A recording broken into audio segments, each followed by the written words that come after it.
Good evening, everybody. It's a much later start than I'm used to. I sort of had... Sorry, getting a little bit of strangeness on my mic. Hey, Kite260, how's it going? Let me just take a quick second here and make sure the mic's working the way that it should be. Alright, seems okay on my end. I'm doing alright. I was actually just about to say I got a little sidetracked downtown, which was why I had an indeterminate start date, or start time, and then the commute was pretty hair-raising. It was just lots of delays, lots of things blocking the tracks.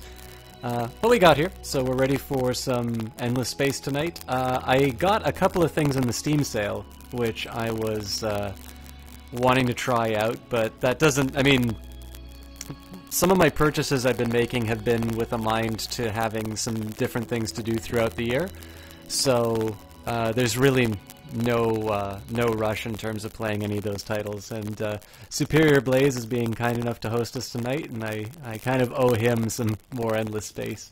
You hear crackling. Thank you very much, Kite.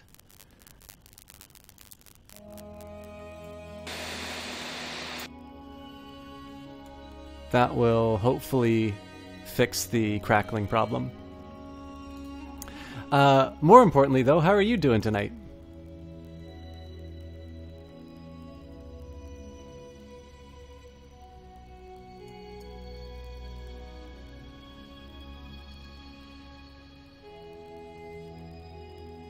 Excellent. I suppose the worst thing that I could do is say, "Oh, it's crackling. Okay, let me fix it," and then not say anything afterwards. So glad it's working out. I hope you're doing well. Oh, I keep forgetting if I click over to chat, I lose my screen. All right. So, there's stuff that happened to me, but at the very least, any conversation I will give, as beautiful as this opening screen, and one credit I will give to Endless Space, despite, you know, I think probably the least favorite feature I have is the way that you design ships and sort of the way that combat works. Combat is okay, in my opinion, but just in terms of the way that you have to design the ships and how that system works, it's probably my least favorite feature of the game. But you know, whatever defects the game has, it's definitely a good-looking one. So let's load it up, and then I can talk about any adventures while the game is underway. So as far as the things that have been happening with me, one of the reasons I've not streamed as much as I would want to is because of a research project that I've been working on. Now, that project is basically done. I need to get paid, and that's actually my fault that I've not gotten paid yet. But I got some extremely kind comments from the professor who I was working for, and suggested that, made some suggestions in terms of combining a couple of my the things that we were studying on there with, which is basically related to intellectual property, which I took a class with her on, and then relating that to the interests that I sort of have and dealt with in my thesis, which would sort of fall under what's known as political economy. So yeah, I mean, something that took a big drag in terms of the time that I had for streaming, but also a really wonderful opportunity, especially given the fact that I'm going to be entering grad school in September. But hopefully, I mean, I never want to make promises like this and saying, like, oh yeah, I'm going to stream 5 times a week now that the research project is done, because who knows what's going to come up, right? If another very good research opportunity presented itself, I have to say I'd like to participate in it. But with that in mind, I will definitely always be here for the dates that I have locked down for sure, which are Monday and Friday. I still want to do a weekend stream as well. This weekend didn't turn out because my co-caster is actually in Cancun right now. So that's a bit of a shame because I really want to do some more Dota 2 material, especially in terms of casting, because I feel that I've fallen behind a little bit in terms of my abilities. But I'll be... I'll work with what I've got. I'm sure it's just like riding a bike. One thing I'll kind of note game-wise on here is I've colonized another planet, and I've got quite a few colonized planets now. We're just sort of putting as many bodies as we can on all of these different systems. Now, one consequence of this is that my approval ratings are going to be falling on them. So even though I've only populated... Oh, it's an Arctic planet. Never mind. That probably explains more about... I thought this was an ocean planet. So Arctic is going to have a low happiness rating overall. And then in addition to that, the expansion that you do will also have it'll have an impact in terms of... it'll have an impact on your...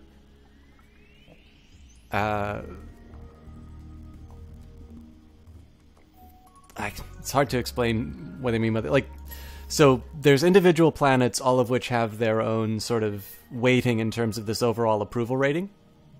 Overexpansion is also going to be influencing your approval ratings as well, which is something that you can sort of compensate for by adjusting your tax rate, which I will, although I'm already fairly low. And, other than that, what you kind of want to do is you want to research technology that's sort of geared towards improving people's attitudes.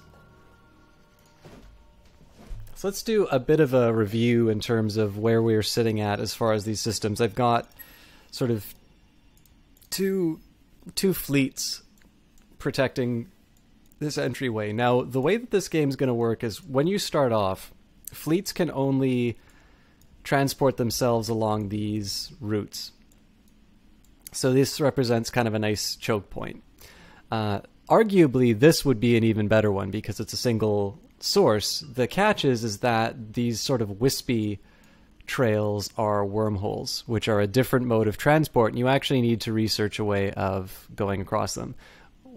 In one way, this is very good because this protects me from potential rival civilizations.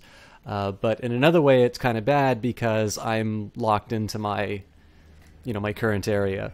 The way to really think about this is to make sure that you don't fall behind. You don't fall behind so terribly that people will research this technology that much faster than you, and then usually that probably means they'll have a fairly high military that also comes and crashes into you as well. But you, on the other hand, you don't want to delay that forever. Like, basically, at some point you want to expand beyond sort of your own little neighborhood. And if you're too late in researching technology like that, you're going to find a number of well-equipped enemies, and any advantage you would have had in terms of building up a base is sort of dissipated.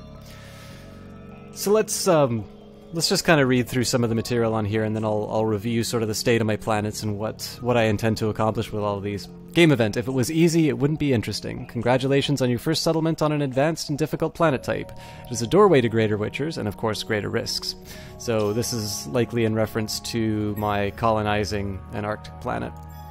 You'll notice, too, that all of these, like even my basic exploitation, takes 7 turns. I'm not expecting the population on this to grow at a fairly fast rate. Now, on Pisces, I am building 2 colony ships. It's a fairly easy reason for that. I want one to be able to populate Kraz, which is my... that's kind of my last sort of protection zone. It's worth mentioning that unless they're actually covered by one of these sort of thick-bordered circles, these are planets that could actually be invaded without a declaration of war. These are really just colonies. But of course, the plot here is that I want to colonize them as early as I can, and then they will be incorporated into my empire. In some ways, it might have even been a better idea, rather than colonizing Thea, it would have been better to colonize Kratz, just so I could, I could get the earlier start in terms of building up a border. But I don't really think the difference is going to be substantial. Now, I'm also building a second colony ship so I can have an option. The best one would be to go to Regulus, which is currently all barren systems.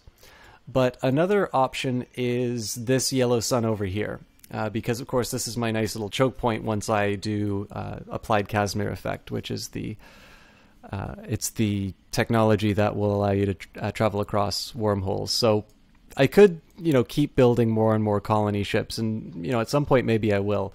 But my priority at the moment is to focus on building something that will at least allow me to accomplish the goal that I had at the very start, which was to build a good industrial base in a fairly well-defended position. I haven't encountered any other civilizations yet. We ended with a fight with the pirates, but that fight is eventually coming for us.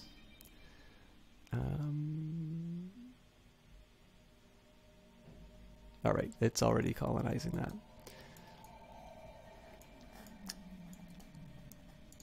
Now, the first thing that I'm going to do is I'm going to go back to the Empire Management screen, because first of all, you always have your tax rate, which you can just drag along and do whatever you want. Of course, I'm in effectively full rebellion if I go to 100% tax rate. I can actually afford to have it quite low. But the one thing I want to keep an eye on here is, number one, I don't want to bankrupt the empire, but number two, I don't want to have it unnecessarily low and leave production on the table. So the biggest one I'm focused on right now is my industry, because that's going to be related to building up the rest of the things that will improve my empire. And so even at the expense, let's say, of a little bit of food, I'm a little less willing to give up science, but really, to me, industry at the moment is my highest priority. So noticing here, if I go to a slightly higher tax rate, science is completely unchanged, but you'll notice that industry, Quadrus, which is the second from the bottom, goes up to 51. Pisces, which is above it, goes from 54 to 55. Libra is the same, but Kurha goes up from 27 to 28. And finally, Baton, which is at the top of the list, goes from 61 to 63. I'm not entirely sure why that's happening, because all of the approval rate, as you can see here, all of the approval ratings are going down. But for whatever reason, it's being a little bit, it's basically being more efficient along the measure that I want. Science is unaffected, and of course, dust is going up, which you can see through the fact that the dust per turn is increasing. But Superior Blaze, how's it going? I've held off from talking about all of the specifics on this playthrough specifically so I can give you a supplement. I hope you found the text guide a little bit helpful, but I also appreciate that I'm very wordy, and it's not always that clear to read a document like that. So I hope it wasn't too dull, and obviously, if anybody has any questions, but Superior Blaze especially, feel free to ask questions in chat, and I'll do my best to explain my reasoning. Also, I'd like to give a very special thank you to Superior Blaze for, out of the blue, gifting me a copy of Crusader Kings 2 Way of Life. So, in addition to Crusader Kings 2 going on a daily deal, it's currently 80% off. So for those of you who are interested in this grand strategy title that I play every Friday, now is a fantastic time to buy it. You can get the core game at 80% off. So I think that translates to something like $5 Canadian, or that maybe it's 10. In any case, I think it's a very fair price for that game, the core game. And then all of the DLC is basically between 50 and 75% off. Now, what I'm going to recommend about the DLC is you do not need to buy it all at once, especially when it's full price. But even when you first get the game, get the things that are interesting to you. So for me, I kind of want to play English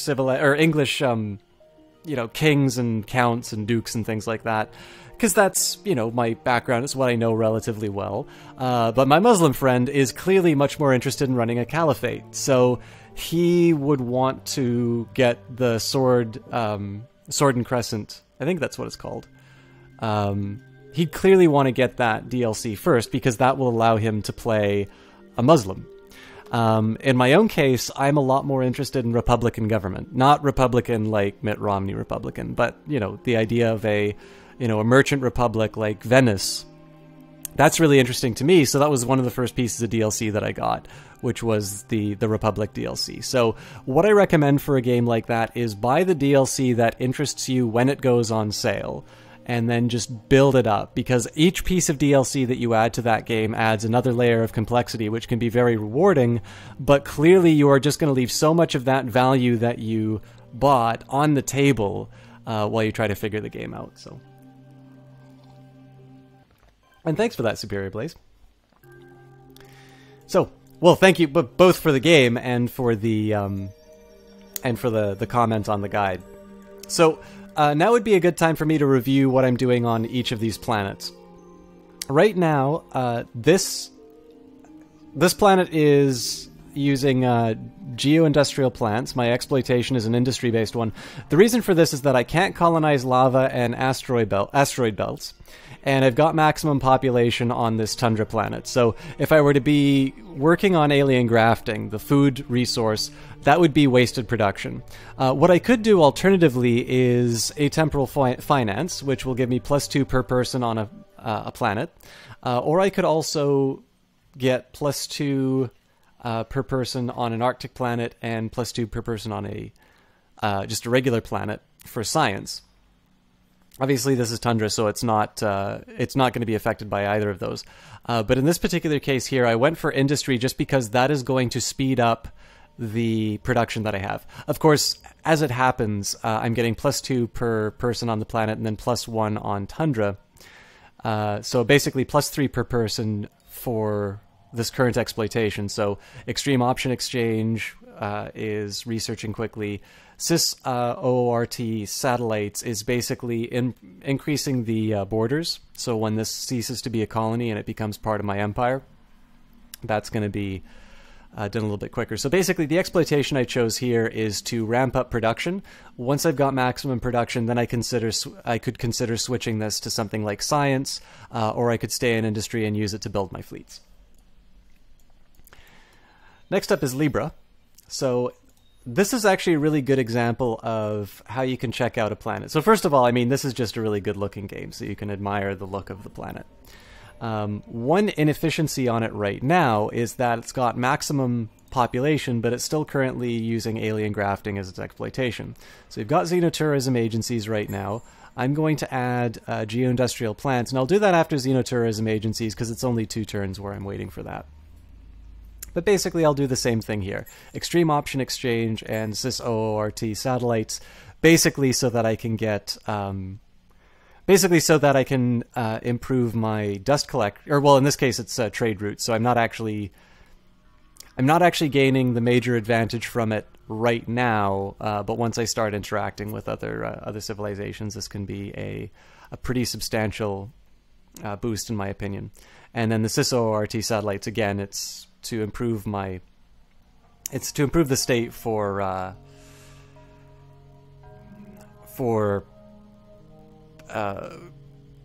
basically sort of my protected area, the place that can't be attacked without a declaration of war, but that's a little bit more long-term. So what you might notice as something of a pattern is that I prioritize food first so that I can have people to build things. Then I prioritize industry so that I can maximize the output of my improvements. And then finally, I increase dust. And this actually will get me onto sort of some of my nerdy topics in terms of discussion. But not quite yet. I'm going to go through the outline. We covered this a little bit before. I'm building colony ships on here. Now, this has geo-industrial plants. It would possibly be an idea for me to go back to food production here. I'm at least going to wait for the colony ships to finish. And actually, I was talking about how this was an ideal planet to explore, but I can do it on this one as well. There's a couple of things that I forgot to mention. But the idea behind this one is that by building a colony ship, I am preventing the growth of the population. So right now, this alien grafting is not doing anything. It might be wise to switch it to something like dust production, because it is going to take about 7 turns for me to finish the 2 colony ships, but I don't want to delay the colonies that much well, actually, see how long it would take.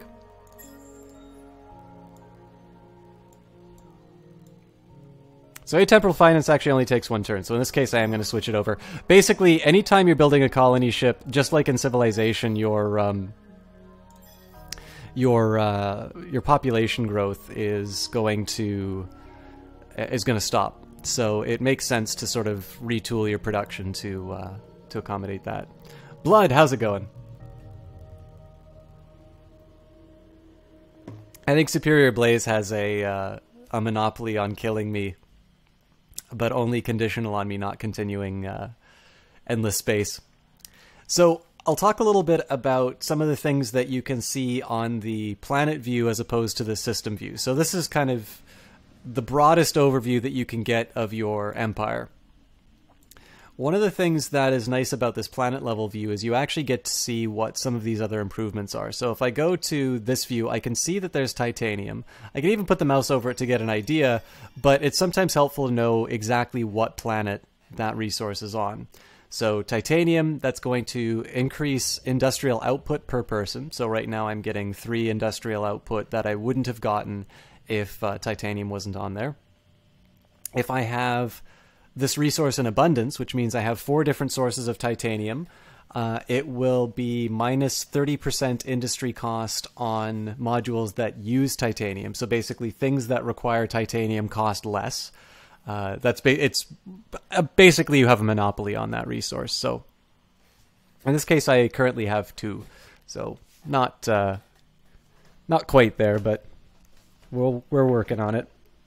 And then ancient artifacts, which again you can see by clicking on the individual planet, or if you just want an idea of what it does, you mouse over it. But in this case here, it gives me plus 3 dust per person on the planet, plus 2 science per person on the planet.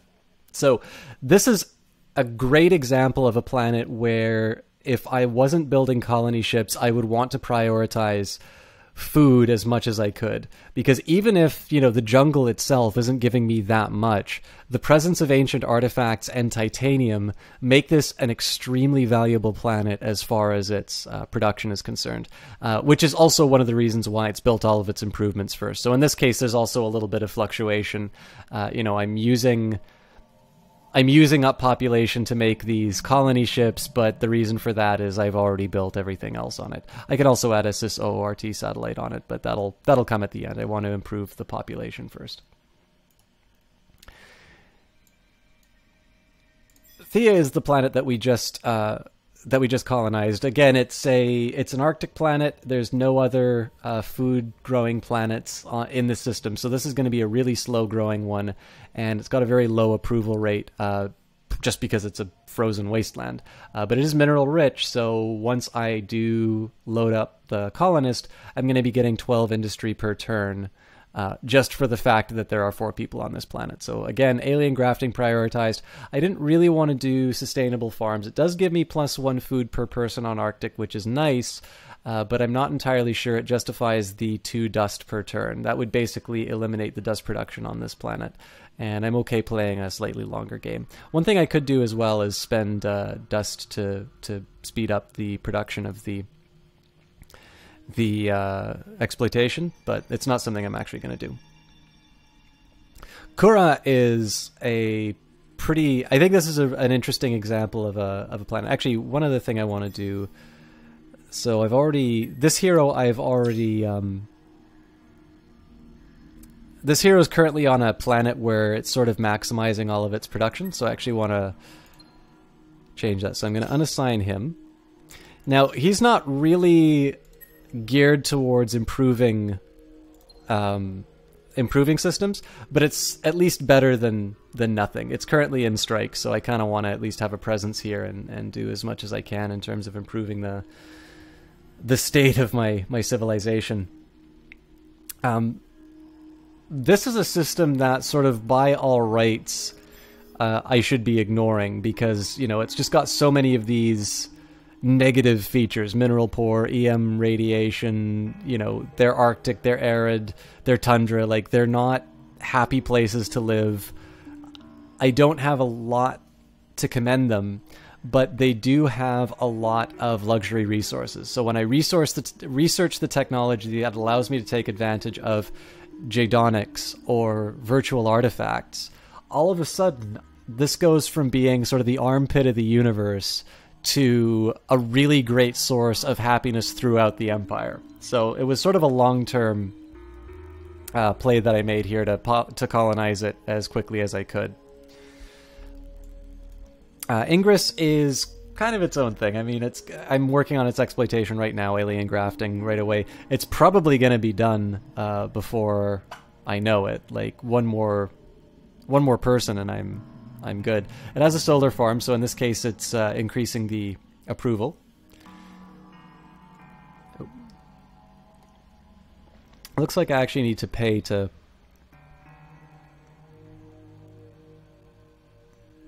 so I will also get bonus industry once I need to find Orichalcix. But looks like actually there's another bonus that I can get out of this as well, which I wasn't paying attention to. And of course, the last thing that I should look at is my capital, Quadris, because it currently doesn't have any.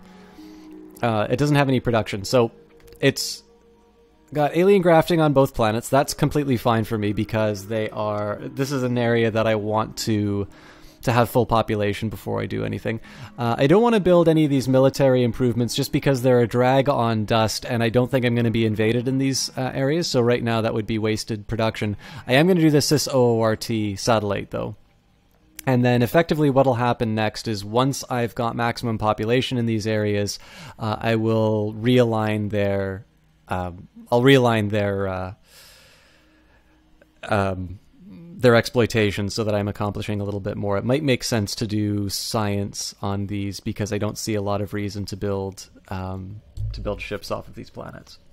And this is an arid planet, so dust might be a better idea for this one.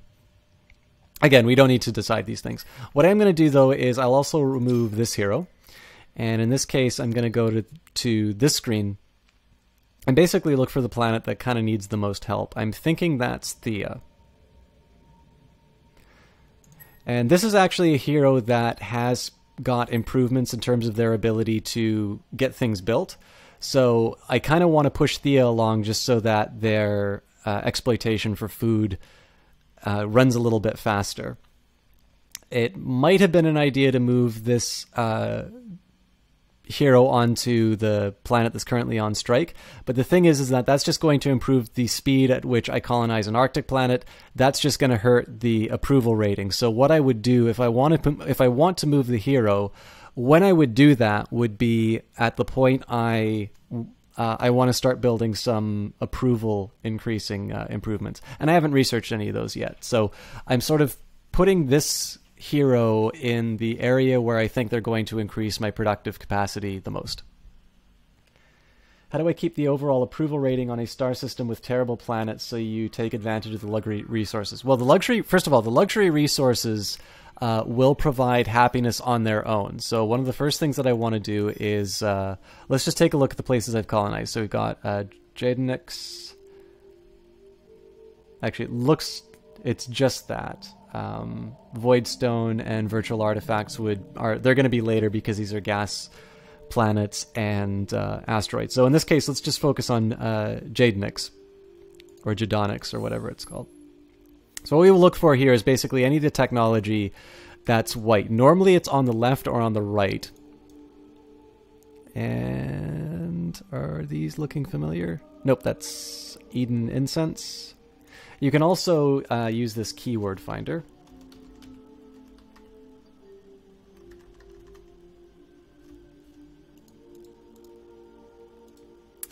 Which is not working now that I'm trying to show everybody how much I know about this game. Alright, let's just look for any of the white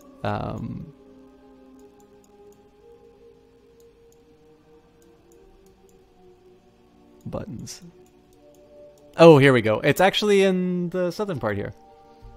Yeah, so once I research Applied Casimir Effect, I can research containment fields that will also allow me to colonize Baron. And once I research containment fields, I'm going to access the Jade Onyx. In reality, I am going to have researched botanical scanning, and I'll have infinite supermarkets first. But generally what I would want to do is I would want to see what luxury resources I have, and then I would prioritize research to allow me to exploit those resources right away. Last time, when we finished playing off, I was actually conscious in the previous playthrough last week, in terms of how long it would take me for those resources, which is why I prioritized this one first. But it's not, like, if you don't know where it is in the technology tree, it's a little bit harder to make that kind of a determination. All hail a system talks about his knowledge of the game. Yeah. I do my best, but my best is definitely not good enough. So I think we sort of have what we want. One thing I was actually going to talk about was my dust amount. Let's see if I can hire... Well, actually, I don't want to hire this person, so I'll sit on my dust right now. You'll notice there's kind of a common trend where I'm actually keeping my dust as low as possible in favor of building things. This actually reminds me a little bit of something that I don't know a lot about, but I think I know enough that I can sort of give a little bit of insight. And it's this idea from history known as, I believe it's pronounced mercantilism. If you played Europa Universalis 4, you'll have actually seen this word. But what I'm a little bit more interested in is sort of its application in history. I can't remember if scrapping it is going to... no, disband is what I want. So, what mercantilism was, at least as far as I can tell, was sort of a set of economic policies that countries would introduce, sort of geared towards maximizing the amount of gold and silver that they would bring in, and kind of always maintaining these positive trade balances and things like that. And some people sort of consider it to be sort of a reflection of these kind of grand strategies. Actually, you know what? I think everybody gets infinite supermarkets. Oops. I think that's a very fair assessment of it, and it was definitely tied in terms of these countries' abilities to make war and such. But it's also a very interesting way of, one, looking at the world, but also looking at how do I put this? Sort of what a country's priorities are. Now, the reason I say that is that, you know, the one thing I want to say is, like, clearly you want to make sure you are not, you know, spending more than you have. Like, this isn't to advocate, you know, massive endless deficits. I mean, theoretically, massive endless deficits shouldn't happen. People should kind of be able to figure out whether or not somebody is creditworthy or not. But we'll leave that to one side. But just this idea here of saying is, like, you know, we always need to have a trade surplus, and we always need to, how do I put this? You know, we always need to make sure, I mean, where they would go, they sort of recognized a necessity for trade. So what they'd say is, like, we want to input things in their rawest form. So, you know, like you would import just, you know, raw iron, and then what you would export would be, you know, swords and shields and horseshoes and railroad tracks or something like that. Well, I guess this kind of fell out of fashion by the time you had railroad tracks. But, like, just the idea here is that, you know, you want to import the cheap, unrefined stuff, and you want to export the high value product of labor. And again, the whole idea about retaining as much gold and silver as you could is that was supposed to be wealth, right? That the money that you brought in, you wanted to, you know, the reason you wanted these trade surpluses is because that would bring more money in, and the one way you can maximize your surplus is by making sure that you're exporting the high value stuff and you're importing the low value stuff. Now, again, if you're really, really focused on money, right? I go to the store and I buy the things that I want with money. this isn't necessarily all that bad of an idea, right? It has a certain logic to it. But in another sense, this does not make sense at all. Suppose you are on a desert island, and I said, okay, Superior, Blaze, Kite, Blood. Those are the only names that I've seen in chat right now. I know there's more of you hanging around. Feel free to speak up. I always like saying hi. Let's say that, you're all on a desert island, and I say, I'm going to have a ship, I'm going to come by once a week, and I'm going to give you, whatever you want.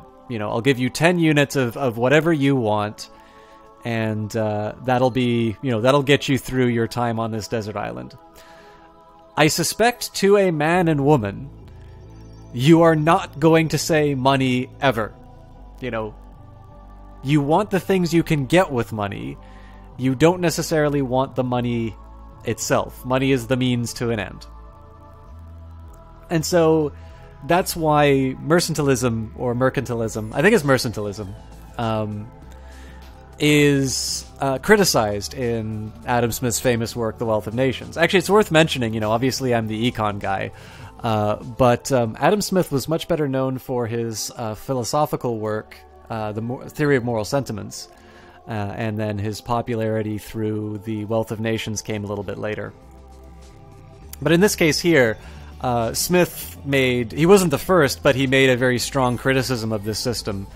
And if you think about it, right, this is reflected in people's playstyles on games like Civilization and games like Endless Space, which is, in one sense, you can be, I've got a fairly decent surplus right now of 482, right?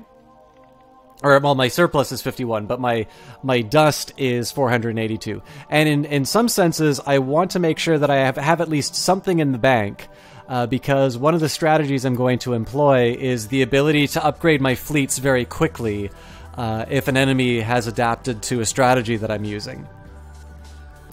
But you'll also notice that I keep this balance as close, I'm much more focused on my industry. And why is that? Because in the end, what we care about is what we can, what we can produce. Actually, in this case, I'm just going to outright buy the infinite supermarkets. Can I build a fleet that is able to withstand the enemy? Can I build something that's going to improve my my approval rating quickly? Things like that. And in this case here, I did wind up using my dust because I'm currently, that planet's currently on strike. There's not a whole lot that I can do about it. So this was a purchase just to speed up something that will increase my productive capacity overall. But there can be, I remember playing Civilization 5 with a friend of mine, and he always had a ridiculous amount of money, which was always just sitting there. And it's actually one of the worst things that you can do in games like this, because money just represents production that you could have put those resources that were mining that gold into building something that would have advanced your science. And then, of course, using that science, you can build an even cheaper improvement that's going to increase your gold later.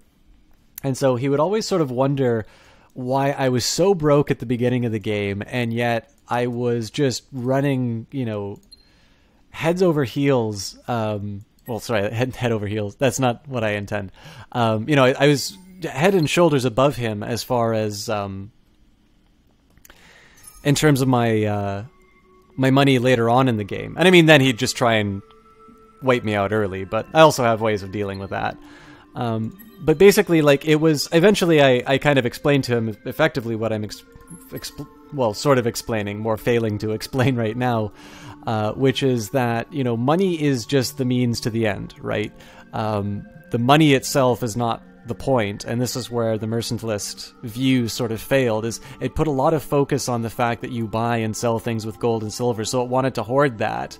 But to be perfectly honest with you, if somebody's saying okay, I'm going to take all of your raw useless stuff and, in exchange, I'm going to give you a working laptop, my answer is, oh, okay.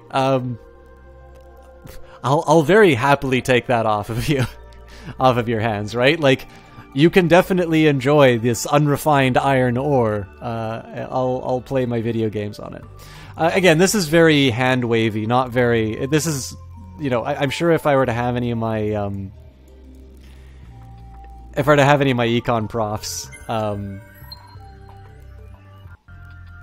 listen to my description of this, they'd be appalled. But that's kind of the analogy that I like to draw.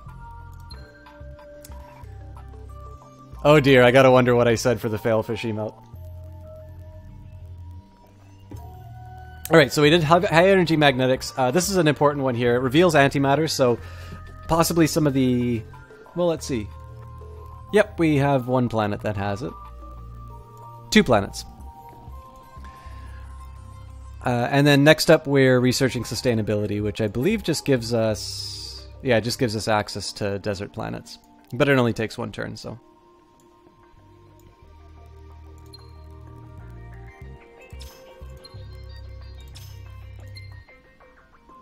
So Batten has finished research.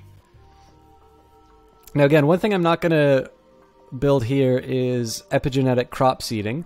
That is going to increase my food production, but I'm not going to be colonizing lava or asteroid belts anytime soon. In fact, in this particular case, I'm also going to scrap this star system improvement here, just because I don't intend to use this for...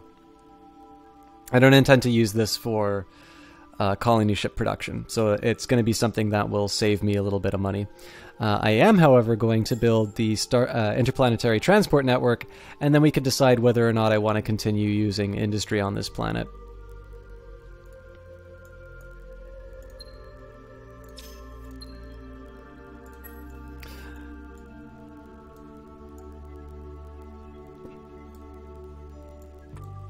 I think we're good the way we are right now, so I'm just going to advance. So actually, if you want an example, you could remember how this used to be at strike level. This is the difference that Infinite Supermarkets on its own did. So with that in mind, I just want to make sure that I'm getting the most I can out of these. So one thing that you can look at here where I make the difference, like I've sort of hit this local maximum. There's potentially gains to be made by raising to 30. First of all, in money, but we already articulated why I'm not that interested in money. Both in real life and... No, real life is more of an exception. I think my status forces me to be disinterested in money. But you can just sort of take a look at what happens. Let's assume that I go to a 30% tax rate. Well, you can see some improvements, right? I go gain 1 here at 63 to 64. I go from 45 to 46, but then there's also losses. So here I go from 46 to 43. So in exchange for gaining 2 on one planet alone, I'm losing 3. I don't quite know the formula that they use for. I'm sure it's available online. One way, if you remember your university math classes, the way that you would do this properly is you'd work out the equation in terms of sorting out, you could do this across multiple variables, but like let's say that we express this as a function. We've got industry as a function of my approval rating and the population on the planet and their exploitation and things like that. What you'd do is you'd write that out as an equation, and then you'd take the first derivative. You'd set that equal to 0. Technically, by the way, that also finds a minimum, but usually what you do is you set that to 0, and then that would give you take the derivative with respect to the tax rate, and basically the tax rate should equal 25. The tax rate that would make it equal 0 is 25. Or alternatively, you've probably got some extreme here which would get it at 0, but you usually know what you've run into when you see it. Yeah, like, honestly, Superior, like, I know how to do this. I'm sure I could sit down and like, and calculate it this way, but I like to have fun when I'm playing my games, right? Like, this is something that is possible to do, but honestly, it's just easier to, look and visually confirm, yes, this is the local maximum for, you know, for this set of production. Actually, I might have found an improvement here. So this goes up by 4. I lose 1, 2, 3, 4, 5. This is actually a better option for me now.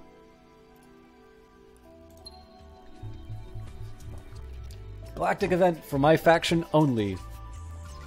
An occasional problem when testing cutting-edge theories is that sometimes nature gives the lesson after the test. This time, an accidental excitement of quantum-coupled particles has triggered the creation of undesirable anomalies on previously unaffected planets. An anomaly is randomly created on 3 planets.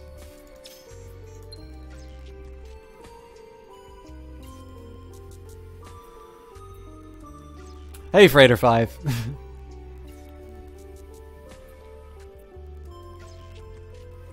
Yeah, exactly, Superior Blaze. Like, this is the big one for me, is that I think if you're sitting down and you're, like, doing something that is away from the keyboard, like, I was gonna say, too, like, you don't even really need a first-year university math course. What you need is access to something like Wolfram Alpha. Like, as long as you can express something as a function, there's free online tools that will find the maximum for you.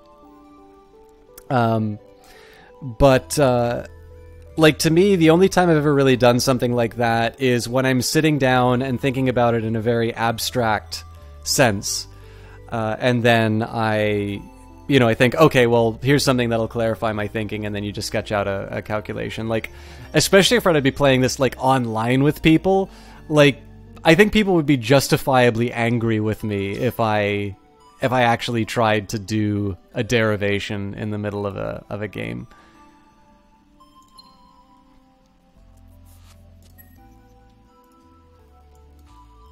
All right.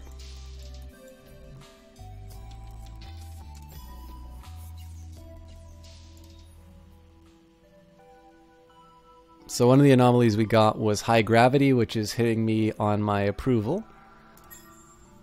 Again, right now I'm focused on, as we said, we're supply side space conquistadors.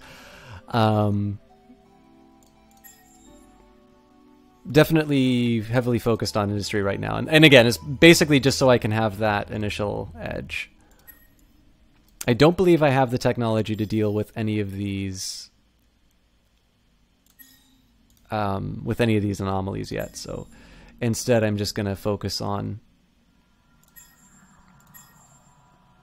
building up my I'm sure there's probably better if... Yeah, actually, I think I'll colonize then build the improvement.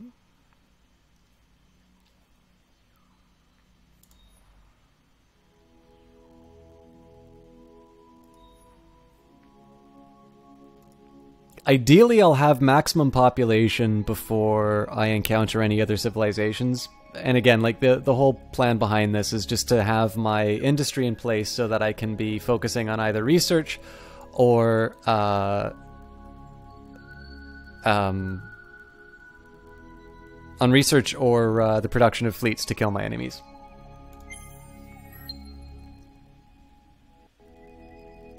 Oh, and I'm going to take a very slight break from this game, just because it's 10 o'clock and we have new Steam sale items. So, okay, so I lied a little bit. It's not $5 for... Well, it's probably $5 for you Americans, but it is $8.75 for those of you who are interested in Crusader Kings 2. In terms of other recommendations, Shadowrun franchise. Obviously, anybody who's been sitting here with this channel knows that I tremendously enjoyed Shadowrun Dragonfall. It's about $5 Canadian. Strongly recommend that one. We've definitely enjoyed Divinity with Yip. Hopefully we will return to that. But let's focus on the flash sales. So, Antechamber, which I remember Endors really liked. I haven't seen Endors in so long. Definitely a fun one. It's unique. Like I can definitely see where people would be turned off by it. It's I'd say Stanley Parable, but stranger and without the commentary.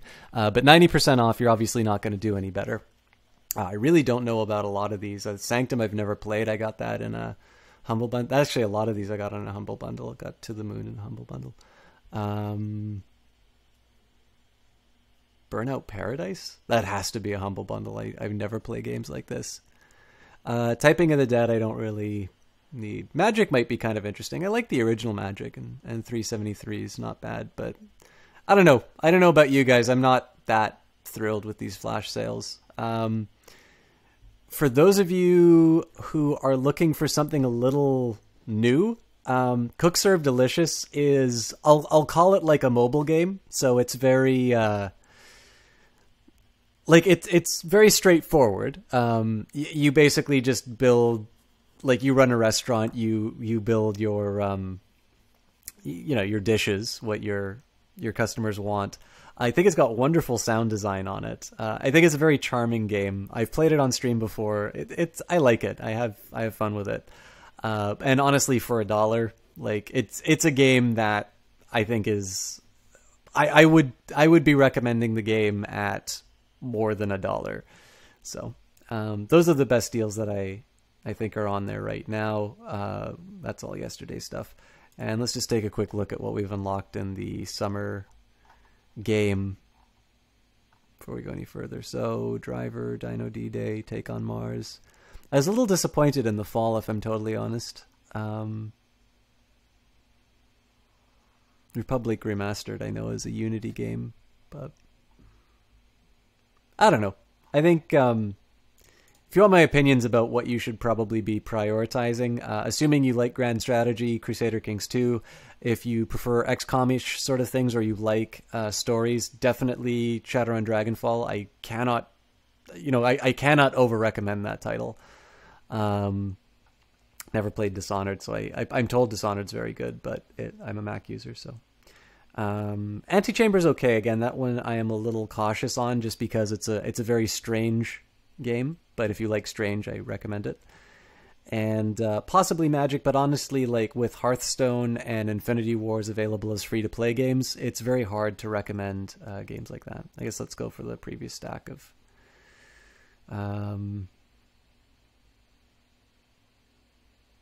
yeah, I didn't miss anything on these.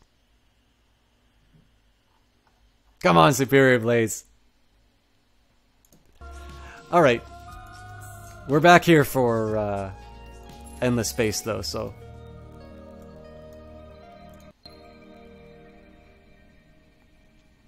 Alright, so Neurorobotics just gave me some... It gave me a new card, so Sabotage is actually a very useful card, especially in multiplayer games where somebody figures, like, okay, I just build a whole bunch of missile ships, and that'll kill everything before they get close to me. Minus 25% damage from enemy missiles is a fantastic card to be able to drop on these guys. So that is the main reason I built Neurorobotics, to be completely honest. Next up in 2 turns, I'm going to be able to go through this wormhole, so I should make sure that I have a colony ship in reserve, which I do. Now again, because we've been changing around a little bit in terms of anomalies and things like that, I just want to make sure that I'm still maximizing my production. So 34 to 42. So that's an improvement of 8. I'm losing 3, 4. That is definitely worth it.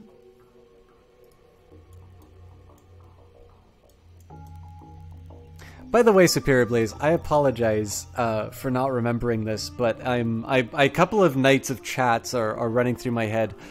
Were you the one who was also interested in econometrics? Or...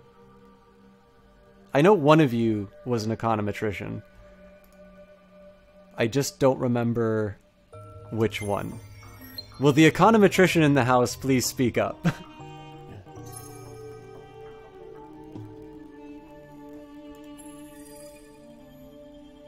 Nope, not you? Alright, sorry.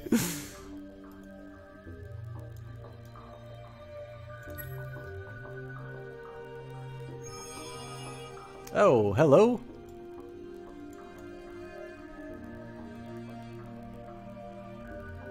It kinda wasn't.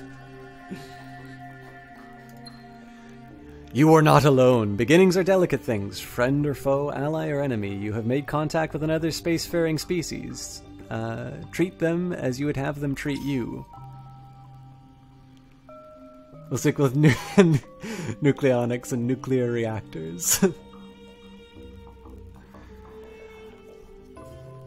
That's right. Sorry, Super. I always assume when people do smart things that they have to be in economics.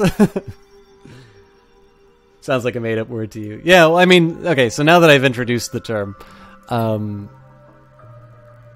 first thing I'm going to do is move this colony through the wormhole. Oh, I can't.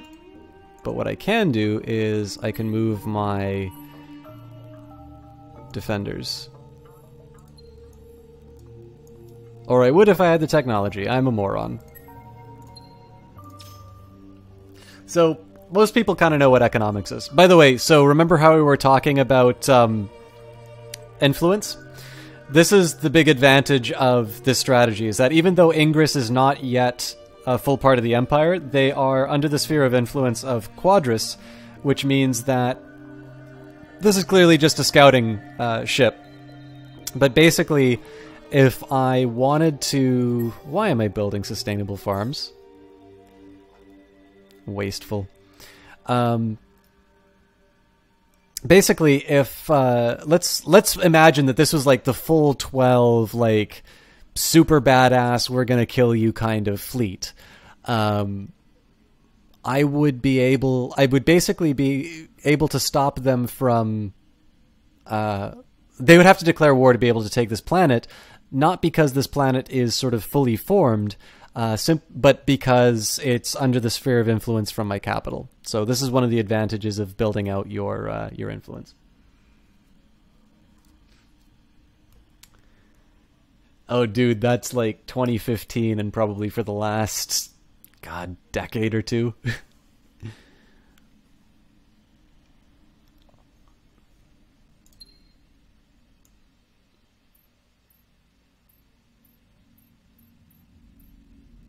43 to 52. Oh, but it's negative on dust, so I'm not going to do it.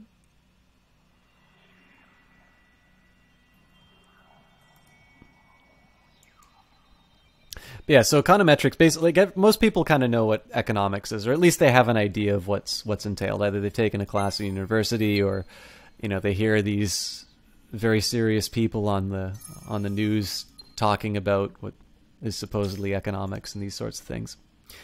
And econometrics is basically just a specific branch where you will take the tools of statistical inference and you will use them to test economic theory. So it's one thing for me to do theoretical work, which would be to say, I'm going to create a model of the economy which says that all of the goods and services produced by an economy.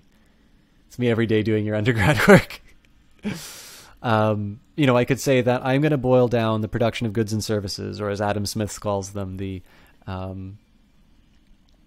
necessities and conveniences of life. I'm going to say that all of this can be broken down into labor and capital. So the machines and what we use to work those machines. People. That's a fairly bold statement, right? That's saying, land doesn't matter. That's taking out a lot of possible variables that you could. But this is actually a model that you'll learn pretty much from first year to the end of undergrad. I've done versions where there's land, and depending on the question that you're asking, the land doesn't actually affect that much. I mean, consider that Japan has a very high GDP. When I guess it depends on what you're comparing them to, but Japan has a pretty high GDP, pretty high standard of living. But it's a very small piece of land, and then you could compare that to, you know, let's say some countries in Africa, which have certainly larger geography, maybe even greater endowments of natural resources, and yet have not been able to achieve the same standard of living. Now, of course, there's other things behind that as well. That's where political economy becomes quite interesting. You can say, you know, there are... In fact, there's a very interesting paper by Nathan Nunn, which will comes up. This is where econometrics comes in. So it's one thing for me to make a claim, and I could make this theoretical claim. So, you know, I can put the labor and capital, and I can put them into some equation and say, you know, this is going to be how we determine GDP, and then we can say, well, what happens if we, you know, take the derivative with respect to capital? Well, this is going to be the marginal product of capital, and so on and so forth. This is what we can expect. That right now has not really left the contents of my head, right? I haven't done anything. I haven't taken it to the real world. I've come up with a very impressive sounding model, but I haven't necessarily said anything that rings true in the real world. I'll read this bit of flavor text and then I'll continue sermonizing. You've discovered the technology required to safely traverse the wormholes that link constellations. Which brave captain will discover what lies beyond and what riches or horrors await them? So the Hisho have already arrived, which means that they've researched this technology first.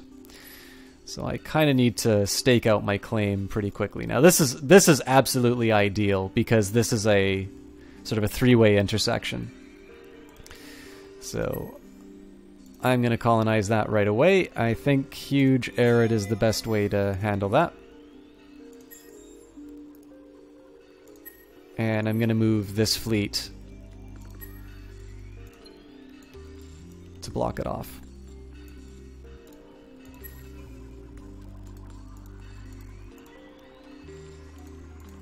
And this is exactly what we anticipated, right? We said we kind of want to stake our claim here as quickly as we can, so we want to have at least one colony ship, which is now going to be moved to Kratz, and then I'll just build another colony ship when I'm able to colonize barren planets.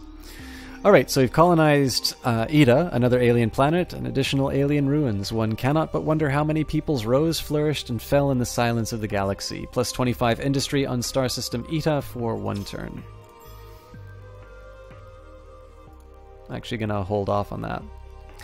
So, again, I'm talking about economic theory, and looks like we have 4 units of titanium.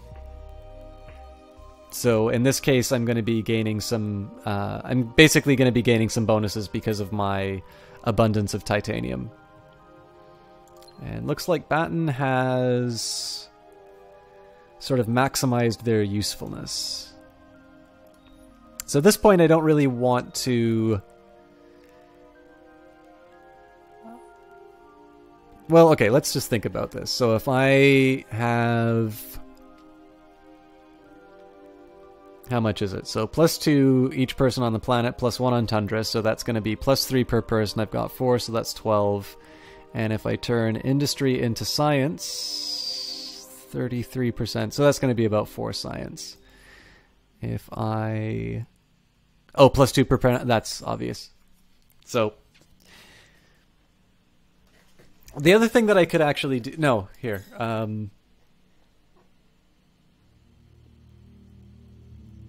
This is actually a tough call. So there's 2 things that I'm thinking here, which is if I make... So I can make this a dust-oriented planet, which is going to give me 8 dust extra, and that will potentially allow me to lower taxes, which is going to increase approval, which means that's going to increase industry across my... No, I've answered my own question, actually. The other thing I was thinking is I give myself a small edge on science, but I want to... Wait, 11 to 23? I don't actually think I'm going to be able to... Alright, yeah. So I'll tell you both bits of reasoning that I had in making this decision. Yes, there is. I'll show you. I'll show you how I did that when I articulate my reasoning. So, right now I've got a geo-industrial plant. So the first thing I was thinking is like, okay, what if I convert this industry into dust? So in either of these situations, it's 33%. I just rounded that to 30 because again, like you can always pull out the calculator. You can always go on Wolfram Alpha. But we're playing games here, right? So in this particular case, I said, all right, what do I need? Actually, I am happy with all of these improvements. So I said, all right, I don't have anything to build right now unless they're fleets, and I can build fleets through other means. So I say, what is the priority I want to put on this planet? Tundra is sort of an industry-oriented kind of planet, so that's it's a bit of a minus for me just because I'm not able to use I don't have a lot of use for industry right now. If I convert industry to science or I convert industry to dust, I'm basically going to be gaining 4 units of that. Well, what happens if I stick within exploitation? Clearly, you know, like I can always say convert it to science or something like that. But what I'm concerned about is how much extra am I going to be getting from my exploitation? In both of these cases, with that rounding of 30%, I'm just going to get 4 units of science or dust for doing the conversion. Comparing that to an outright exploitation, which gives me 2 units per person, that's going to be 8 units of dust or 8 units of science. So clearly there's no logic that says keep using industry. It just doesn't make sense. So now I need to make the decision, do I go for dust, do I go for science? My original reasoning was I go for dust because that will allow me to lower taxes, which increases the approval rating, which will increase my production. The catch here is that I'm only generating 8 extra dust, and the amount that I'm losing, so if I go from plus 11 right now to minus 23, you know, that's assuming 8 dust is going to make up for a 23 unit shortfall. Effectively, I need to have 3 planets like this. And the fact of the matter is, I'm not going to get 3 planets like that. So what I do instead is I switch this to science, which will at least push out the research frontier. I'm going to be able to, you know, get some more fancy things that I can build. And then I can still do like industry to science or industry to dust conversion or something like that. Again, it's not that I'm not going to be doing either one of these options. It's that I'm concerned about how do I best use the exploitation on this planet. So I promised Superior Blaze I would show how to queue up research. So the way that you do this is you go to the research panel. What are we researching right now? So you'll notice that I've got these green areas. So right now I'm researching basic G2A systems. What you can do to add something to research is you shift left click. So you'll notice that this is number 8 in the queue, and then if you want to remove it from the queue, you just shift left click again. In fact, I'll do that for containment fields right now because that's going to improve my happiness. And I think I'll just wait for the rest of this. All right. I am at the 1 hour mark, so I'd like to be a little past 1 hour actually, but I know I talked a little bit about what's going on. Thank you everybody for hanging out. I've noticed the numbers have been fluctuating a little bit tonight, so I don't know if it's because I've been talking about or trying to talk about economic theory versus econometrics or just endless space, or if there's still E3 announcements, but I am always grateful to have you guys here. There's one thing, I think the thing that I like the most too is that, like I always say, I don't always actively participate in all of the channels that I like, but especially seeing something like Freighter5 stopping by and reminding me that I'm a nerd. It's always nice to see the same faces come by and at least say hi. That's always a nice bit of confidence booster. So all of you here, Blood, Superior, Blaze, Freighter5, Kite360, and of course everybody else who is in here and I've not seen in the chat yet, thank you for stopping by tonight. We're going to enjoy some more Endless Space, and I did get Frozen Cortex, so if Endless Space comes to an abrupt end, we might try that out. But for now, I'm going to take a small break for myself, only about 3 minutes long, and then we'll be back to talk a little bit about economic theory, how that relates to econometrics, and finally how that relates to our economic conquest of the galaxy. See you guys in a little bit.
Oh, Blaze hates it here, so... well, that's a wrap, folks. We'll hit it hard next week. No. Thank everybody for hanging out with me. I know that was probably a little longer than 3 minutes. But yeah, so, I mean, I guess one way to think about or motivate this idea of econometrics would be to say, I just want to see whether or not I can actually negotiate anything with these guys yet. I can declare war on them.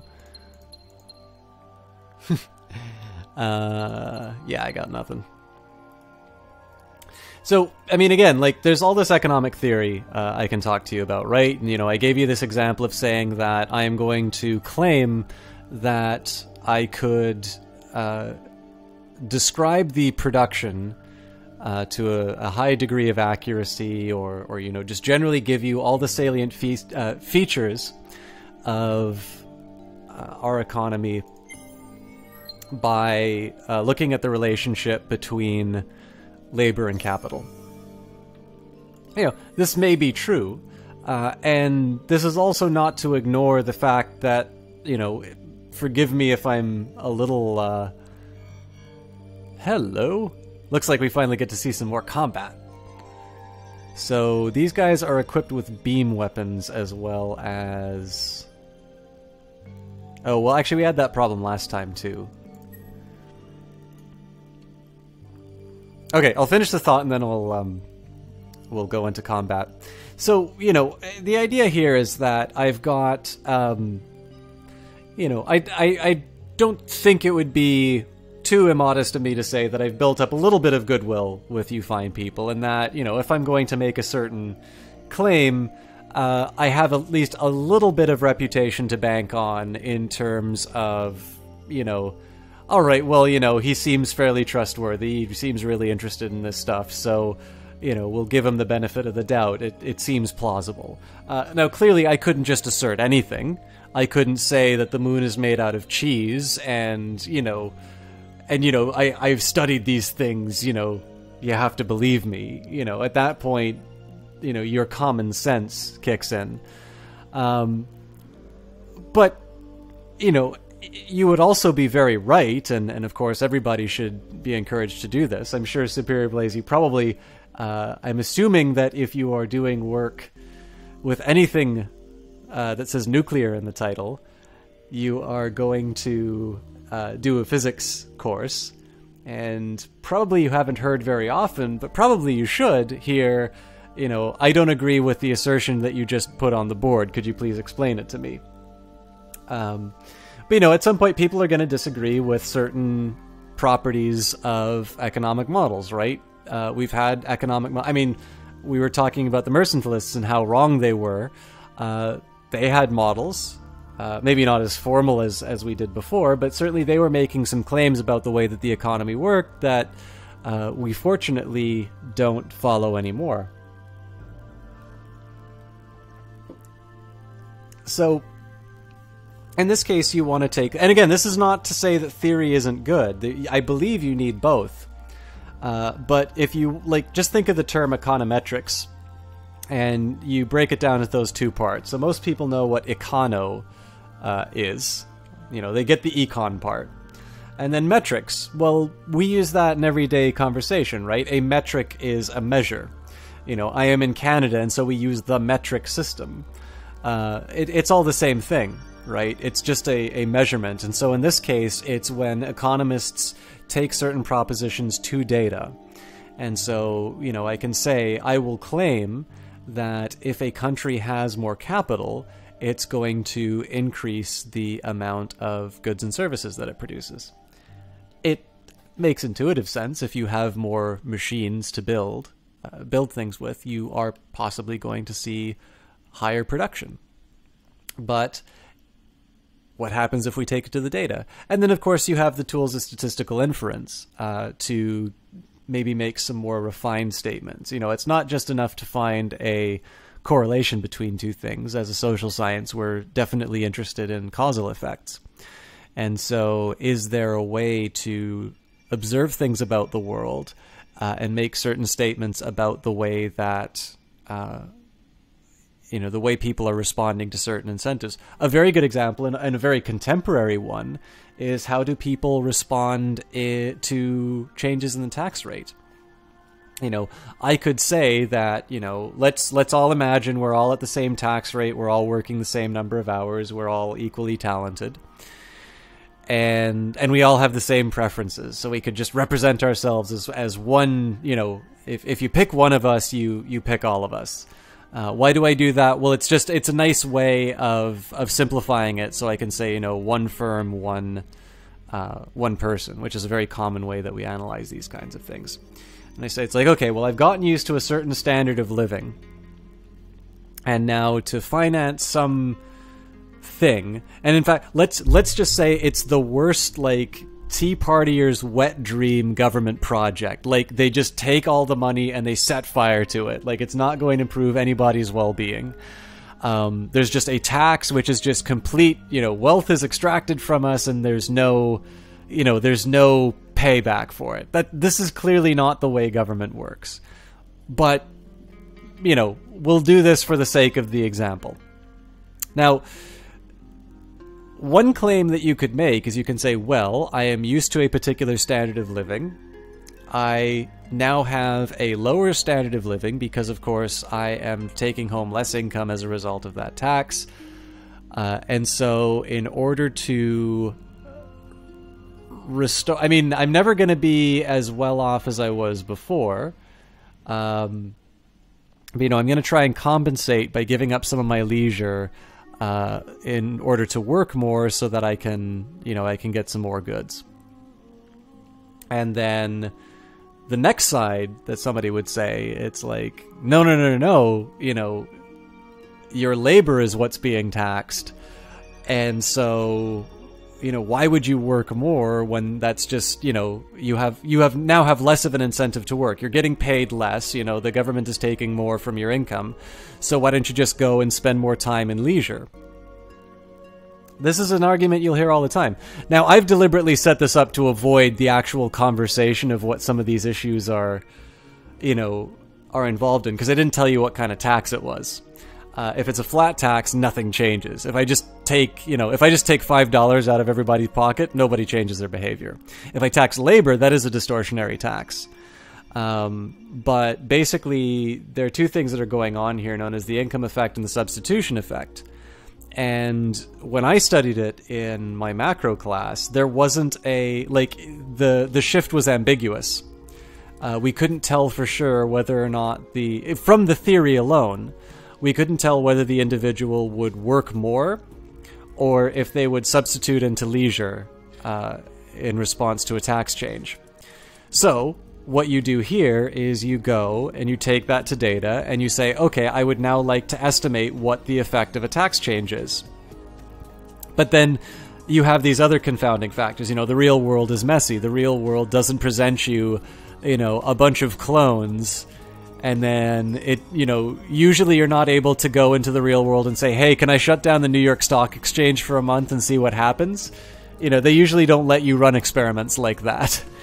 And so you usually need to be a little more subtle. Somebody has written a paper on this. I'm not entirely sure it's the last word on the issue, but I believe it's called Why Do Americans Work So Much Harder Than Europeans by Edward Prescott. But that would be an example of where, the theory will only take you so far. And clearly I can adjust the theory. I can make assumptions about the way people behave, but, again, you don't necessarily want to you don't want to make too many assumptions because then you're not necessarily saying anything interesting. Or again, I can say that labor and capital don't matter and all that matters is the amount of land that you have. But it's not a very realistic way of looking at the world. I am producing a good and/or service. Well, I mean, I don't know if you can call this stream a good, but it's a medium, maybe. A mediocre. But no, clearly we're getting a little something out of this, right? I'm making this through a computer. This computer is capital. Also, I am dedicating my time to this, which is labor. I own no land. So as far as this service is concerned, or this product, whatever you want to call it, as far as this is concerned, I have,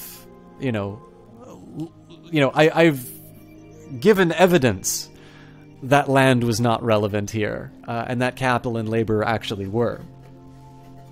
But again, rather than just having a bunch of, I know Paul Krugman has a blog, but rather than having him and all the other bloggers just, throw spreadsheets at each other, Econometrics presents us with a robust set of tools with which we can explore these issues. And ideally, when people, conduct themselves with a certain degree of integrity, they'll tell us a little bit more about the way the world works. This is terrible. You want your money back. Sorry, I've already spent 2 hours in Way of Life. No refunds. Thank you again for that, by the way. All right, so how do we do combat here? You could, I mean, again, there's some interesting game theory arguments that you can make on this, but right now we've got beams and we've got kinetics. I win when we get to kinetics.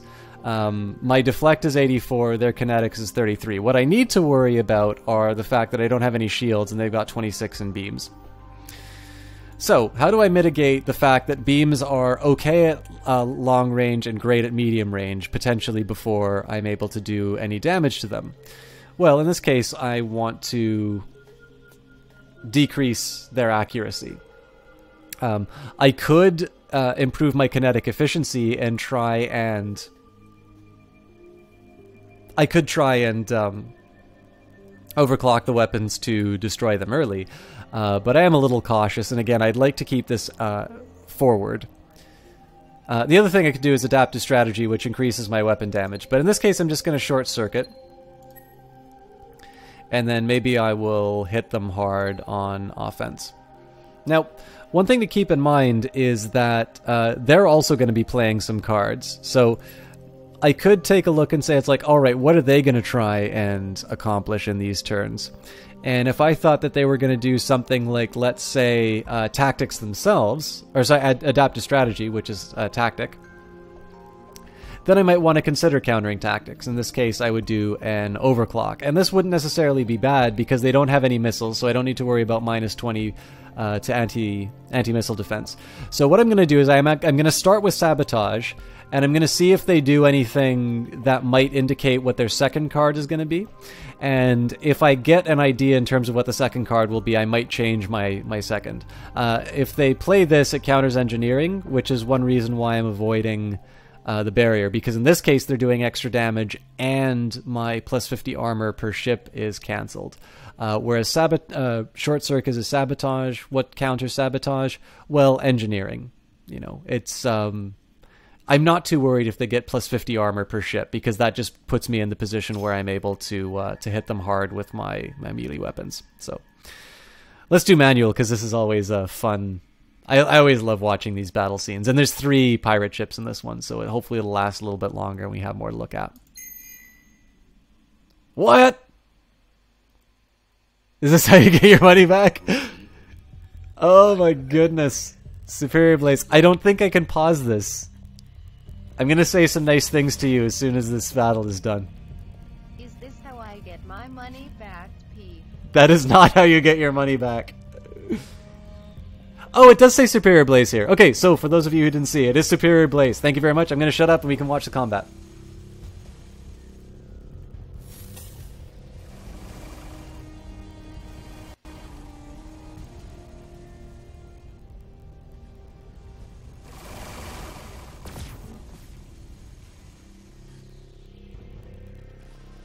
You'll notice here that they've overclocked their kinetic weapons. I am not concerned by that because their kinetic weapons don't do that much damage to me.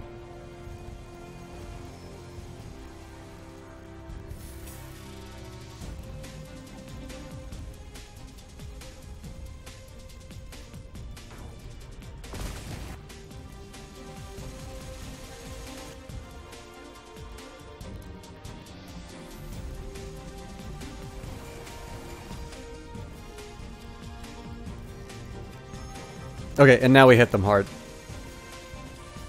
Yeah, and they disintegrate. So as you can see here, they prioritized everything into overclock. What I could do myself is play a card that cancels the overclock, but I actually want them to prioritize their melee weapons because that I have shields to handle that.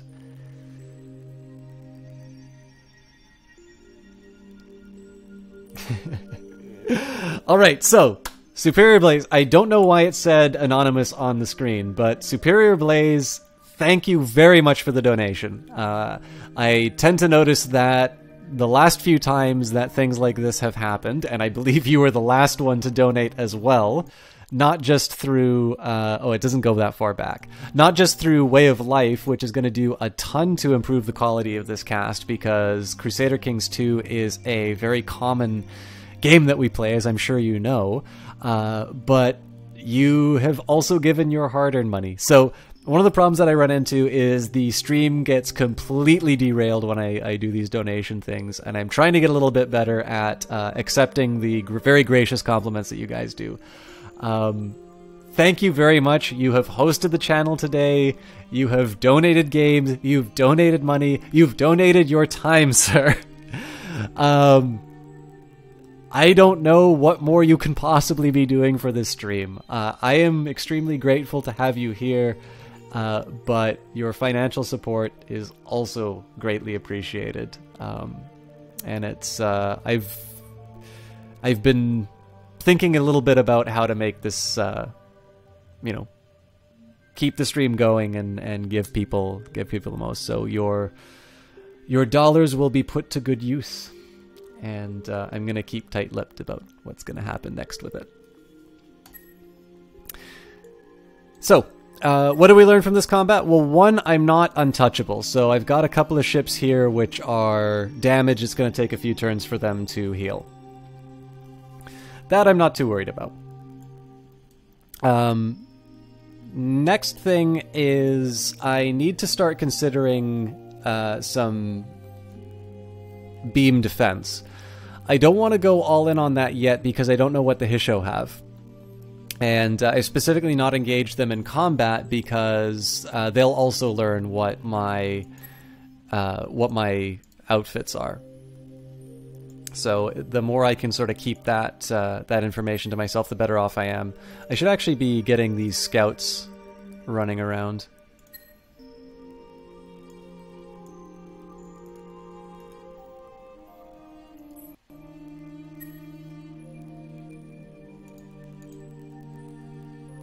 Multiple research can be completed at once. Nope, these are... well, actually, I suppose they can if you have enough science. But this is construction. So in this case, we just switched back to... We've switched to science priority here. And I get to decide whether I want to convert it into dust or into science. In this case, it's really tempting to do both. Let's go for science at the moment.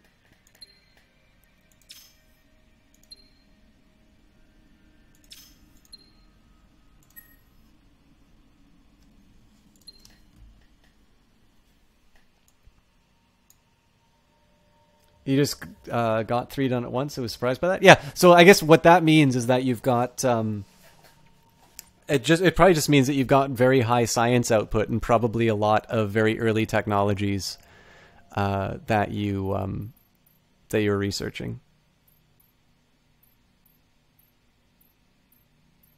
So it looks like we're in another one of these weird cases where I wind up generating more.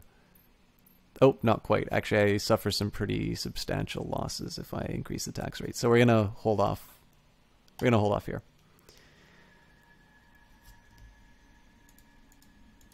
I was babbling on about econometrics, but I don't really know if there's anything else I can say about this now.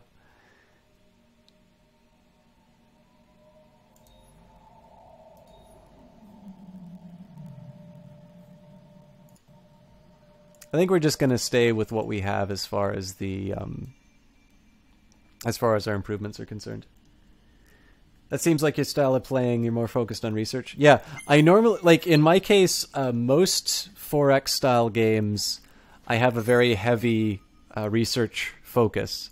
The exception that I make for Endless Space, and in some senses Civilization as well, is the acknowledgement that an early investment in industry is going to allow me to build improvements that give me an even more rapid increase for... an even more rapid rate of research. So, for instance, let's say the first thing that I can research is something that will give me a permanent increase to industry. And that all the other research that I do allows me to build improvements that increase my research. I would actually want to do the industry first so I can build those research centers faster. And so as a result, I'll be reaping the benefits earlier, which means over the course of the game, I'm generating more research in total. So a perfect example of the system is actually on Batten, because now I've maximized all of my industry, and I'm now turning that 61 industry into 20 science every turn. But as with all of these things, right? It's always a matter of the circumstances that you find yourself in. Like there can be other situations where that is not an appropriate approach.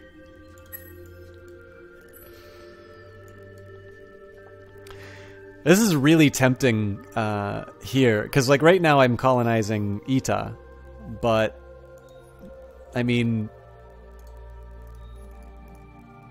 there's just all of these planets just waiting to be, you know, waiting to be populated.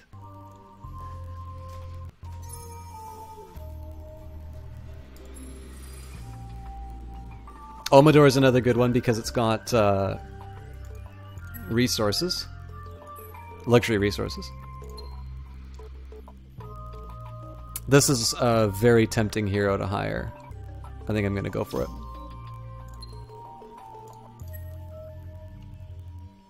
Alright, so we've got a desert that we've colonized, so I'm going to start them off on alien grafting. Now, right now, under my improvements, I've got the sustainable farms. So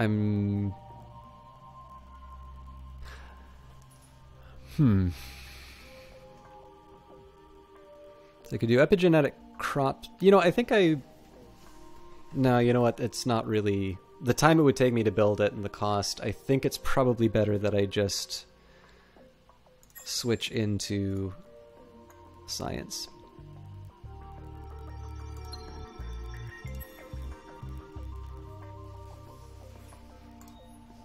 And then we'll colonize Arctic on Ida. We'll also set its exploitation, and then we'll just kind of let this thing grow on its own.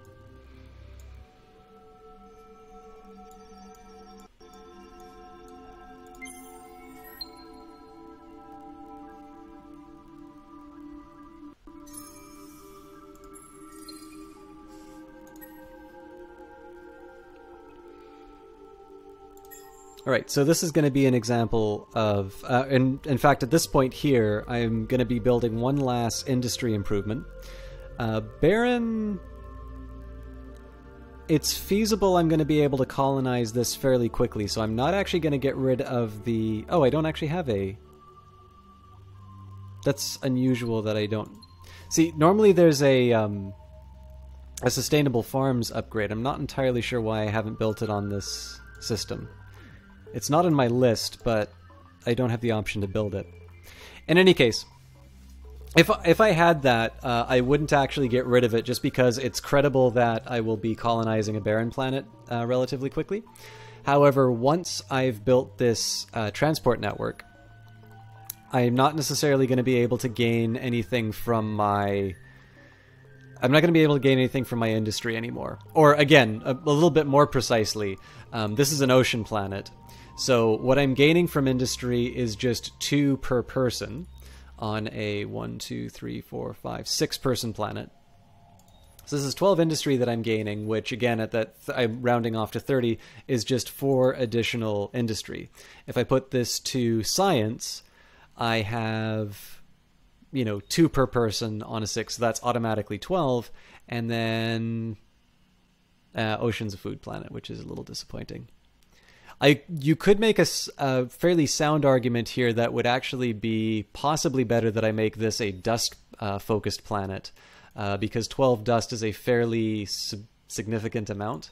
But in this case, I want to go pretty heavy on science just so I can close that gap. Endors! Long time no see. What if you just move half the ocean over to the barren planet and make them both fertile? I don't believe I researched terraforming for a while. How's it been going?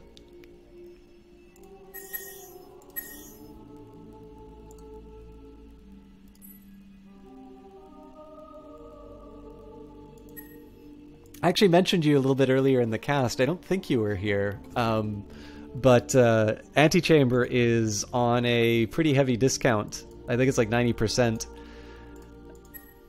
on the Steam sale, so...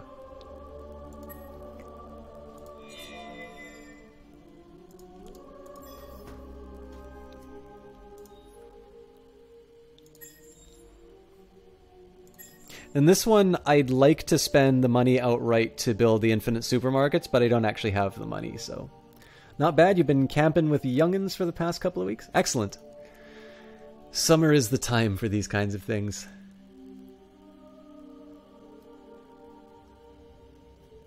Yeah, I think it just went on a flash sale. Let me double check. Also, Crusader Kings, 80% off, but I don't think I'm going to sell too many people on that one. Where is it? Yeah, so Canadian 219.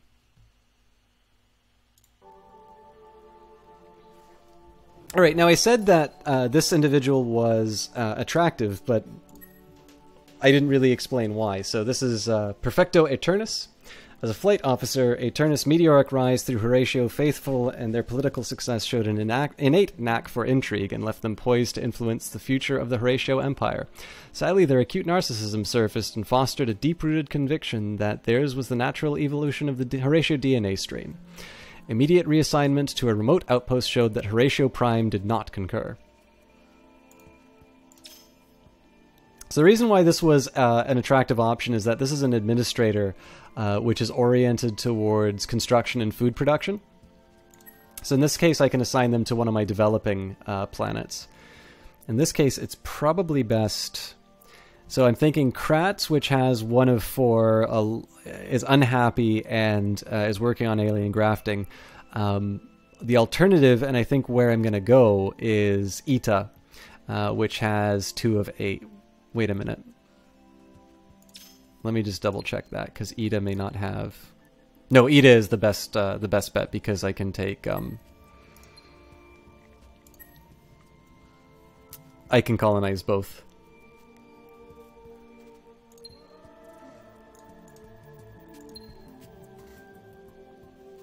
I also just need to start being a little careful, because I'm at the edge of my dust. I'm definitely suffering on my approval.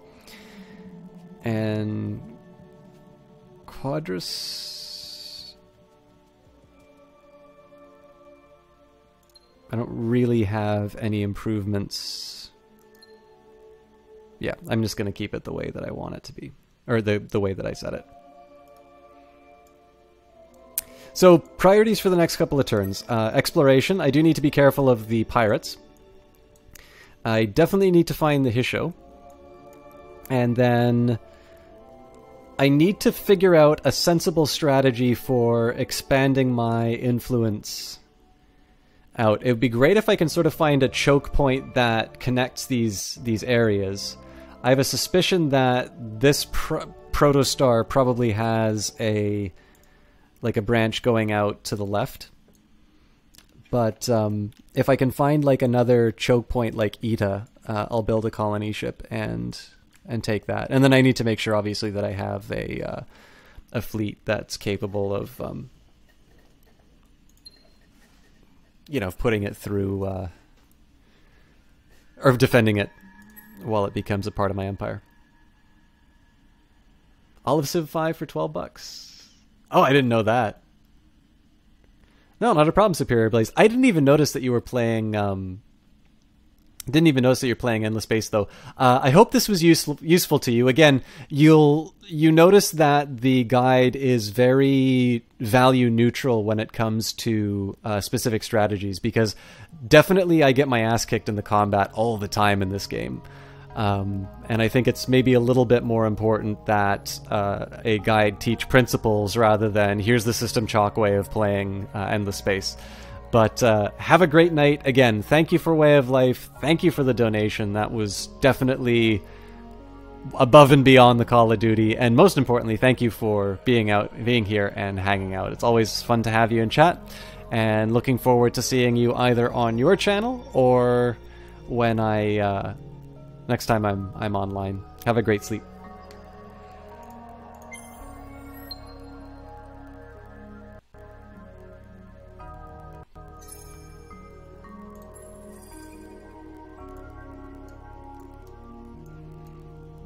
All right, so this is a candidate for a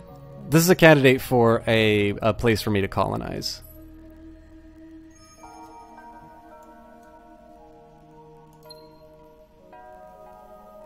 At the height of the technology, the Endless were able to tap planetary cores in order to exploit geothermal energy. Side benefits of these vast installations included significant advances in geological sciences, as well as mining of rare minerals and rare states of matter. Galactic event, my faction only. Successful skunk works. As with most scientific and tech teams, there's always a secret project or two underway that the bosses don't know about. In this case, the teams in question, led by O. Gret and Zed Ormar, have simultaneously and unexpectedly discovered other technologies that were theorized but not officially under investigation. 2 cheaper technologies are discovered. So here we've got isotope fabrication, wealth systems, and autonomous construction, all military-oriented, which is great because that sort of overhauls my fairly weak military.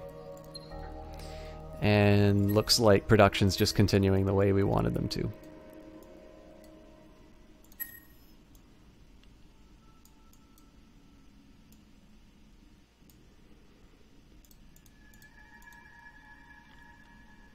I think this scout's healthy enough that I'm going to send it out into the frightening real world. Let's take them on the other side. So what'll be very informative is if I can move this scout to this white sun and see if there's a connection to this protostar. If there isn't, then I need to take Phaeton, which, well, it's helium, so it's actually going to take me a long time to colonize. We're still at a surplus here, which is nice.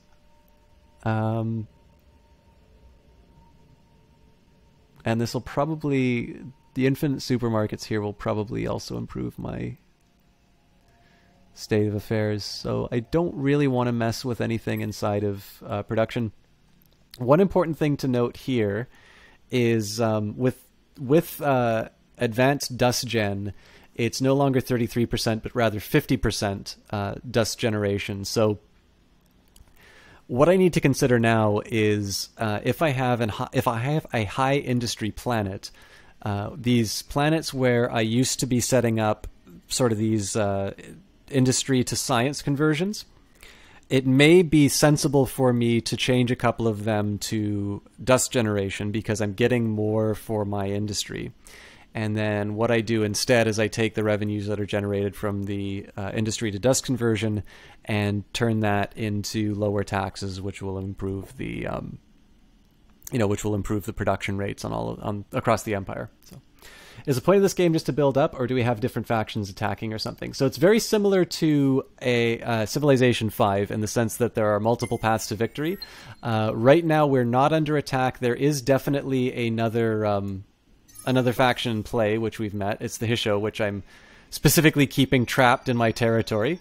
But in this case here, I'm playing as the United Empire, which is fairly effective at sort of generating lots of industry and generating lots of dust. So in my case, I'm building a very heavy...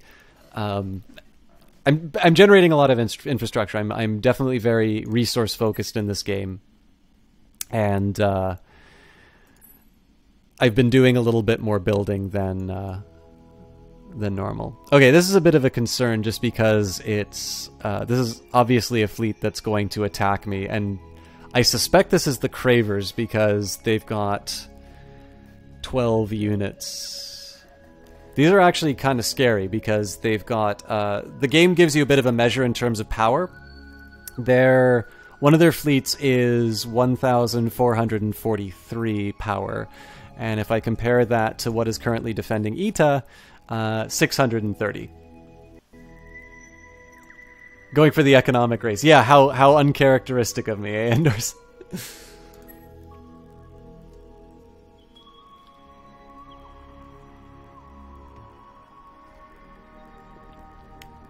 All right.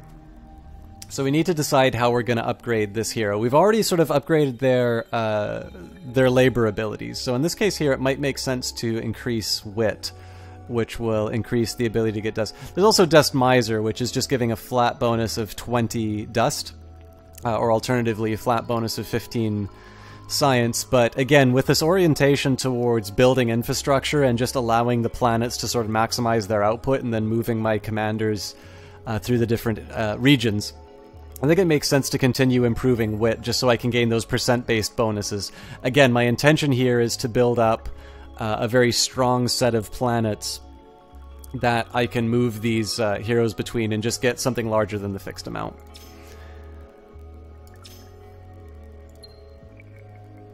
Alright, so what's going on Pisces? So again, it's a little tempting to do epigenetic crop seeding, but it's important to remember that we've got these, we've got these 2 planets with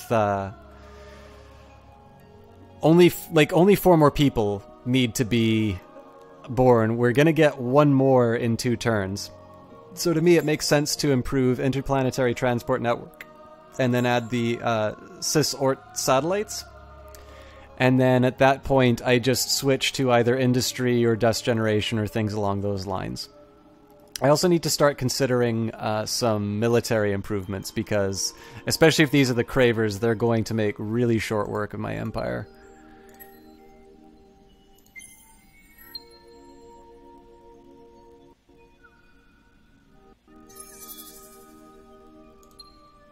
Alright, so we've got an improvement. Now this was going to be one of the heroes that led my fleets. So let's just see what we can do here. We've got -7 accuracy to enemy weapons. Again, I think this is a fairly...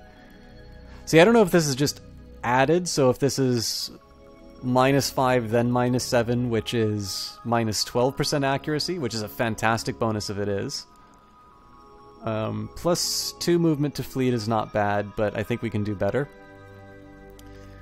+25% critical chance on players' kinetics and missiles, which is a pretty attractive option. Assailant, which is +3 offense on the hero. We can even things out and do Defender. Or we can go for Veteran, which just kind of puts 1 of everything, but that's not. Best defense is a good offense.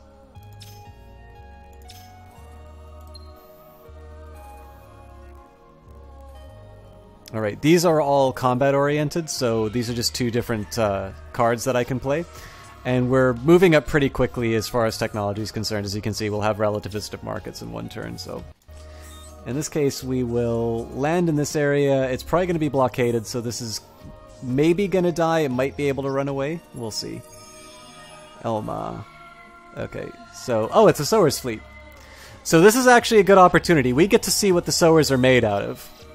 So what I'm doing here is I'm mousing over every single one of their ships.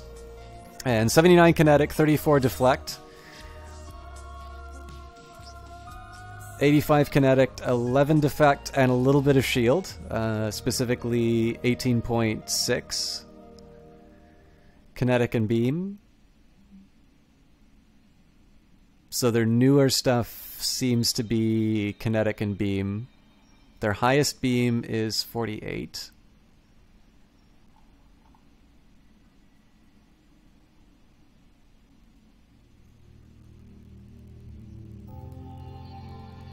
Okay, so basically what I'm looking at here, 85 kinetic or 40, I'll round it off to 50 beam. They're defenseless against missiles, which is great. So if I go to war with the Sowers, what I want to do is avoid revealing anything in my fleets. And I specifically want to... I mean, right now they just have their capital, it looks like. Maybe they own some of these other star systems. I don't know. But the way that I access them is directly through Phaeton. In fact, if I were able to take Rigel and be able to hold it, I would basically be breathing down their throat and be able to take their capital right away. I'm not going to do that though, because if I can get that industry advantage over them, it'll make a future war easier. But in this case here, I basically don't want them to know what my fleets look like, so that I can have a missile-heavy fleet and something with high defense against kinetics and beams. So, you know, again, if I'm able to build some ships which are able to absorb 50 beam worth of damage, then I've got nothing to worry about. They are a little spooky because of their very high cap. so they're able to have more ships in their fleet. But the fact that I know what their priorities are in terms of their ship design is a very valuable piece of information. And this scout has given them nothing. You know, as far as they're concerned, I have only kinetic and deflect. So I'll do manual just because the combat in this game is really good. Oh, Kite, thank you very much for stopping by. Hope you have a good sleep, and we'll see you next time. Sorry I haven't stopped by your channel, by the way. I notice I always see that you're streaming when I leave the apartment, but whenever I get back, or whenever I get into like a coffee shop or something like that, you're offline. But I think it was Smash you were playing last, but I'll be sure to stop by your channel sooner rather than later. I like what you've done with the layout since I was last there, so have a good one. Alright, let's watch the combat.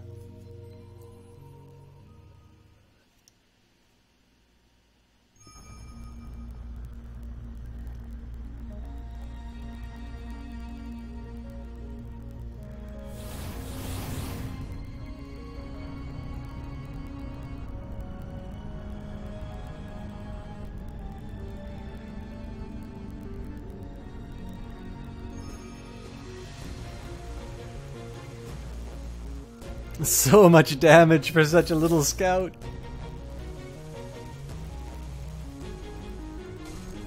Yeah, it's dead. Oh well.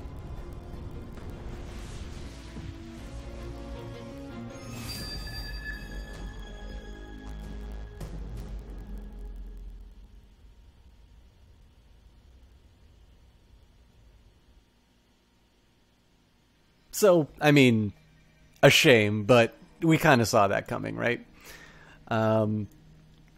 You know, 86% defense efficiency.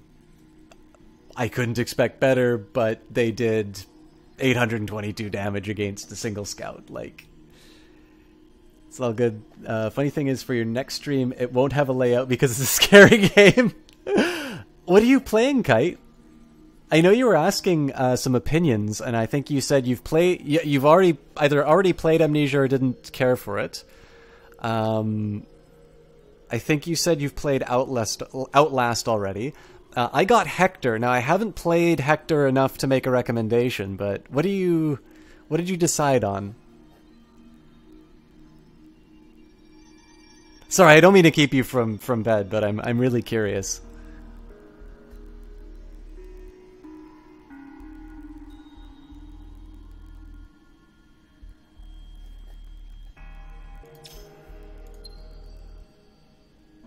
You have encountered the Sowers Empire. Yes, they sent greetings in the form of kinetics and beam weapons.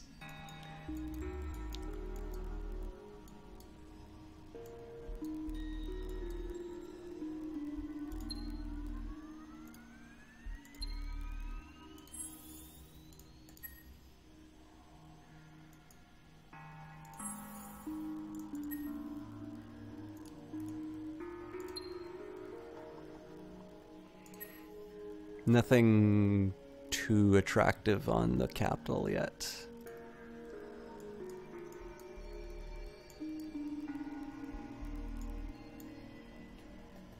It's called Dread Out. Something like Fatal Frame. Alright.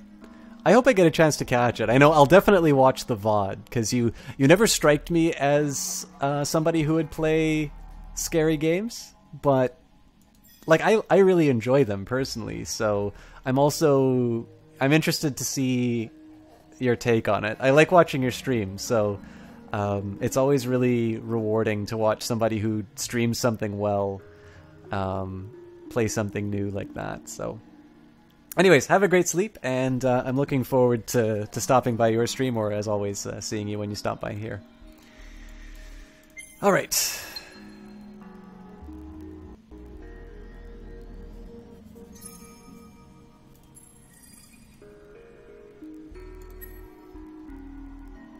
Mostly what I'm doing here is I'm just trying to sort of get the contours of the various empires. So it looks like the Sowers haven't expanded that much, which is advantageous for me. Just once I start getting, you know, my unhappiness issues and things like that out of the way, it's going to put me in a better position to you know, either make war or you know, out-research, out-produce my enemies. In the meantime, I just got relativistic markets, so I should be able to negotiate. The Hisho, I'm probably not very likely to... Oh, I thought I did anyway.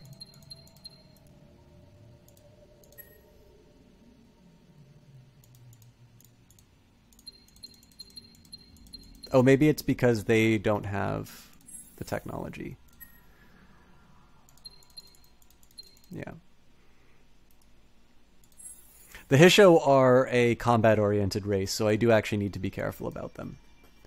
But basically, I sort of want to know roughly the shape of the galaxy, where my enemies are most likely to be, so I can either cut off their expansion, or I can find the optimal approaches in terms of taking out their, you know, their capitals. This is going to be a pretty tough fight. I mean, not just for the size of the fleets, but just generally they've got some good planets, and they've actually advanced their technology enough that they're able to... Oh, wait a minute. The Sowers have some technology that allows them to colonize more planets. And they just took Rigel. So if I want to kind of choke off the Sower Empire, I sort of need to do my invasion of Rigel right now.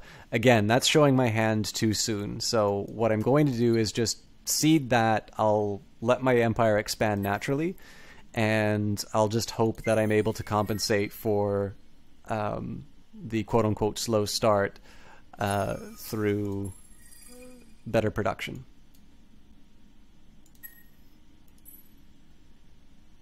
Alright, so now we found the Hisho Empire. I don't want... It would be really great if I could go to all these other areas. The catch is that I would need to move through this area here, which means that it's a one-way trip. I'm not going to be able to go through this unless we have an open borders treaty. And if I give them an open borders treaty, that means that they're going to be able to investigate my own empire here. So I don't want to give up that advantage that I have. Okay, so we've got improved fleet management, which is good. It means I can have a fleet size of 12, which is equal to the Sowers, which is overall positive. And Ita has colonized the Arctic, so we've got alien grafting here. This one, it makes sense to actually build these two farming improvements. I think what I'll do is I'll do heavy isotopes, then the other two farming, infinite supermarkets, interplanetary transport, tourism, public-private partnerships, and Sysort satellites. So again, it's a industry focus. I went for a cheaper food improvement first, and then epigenetic crop seeding. There might be an argument to do infinite supermarkets first, but I haven't quite done the math to sort it out. Here I'm sort of forced to increase my tax rate. Now it looks like I don't pay heavily for that. It actually looks like all my industry improves as a result, so I'm not at all bothered by that.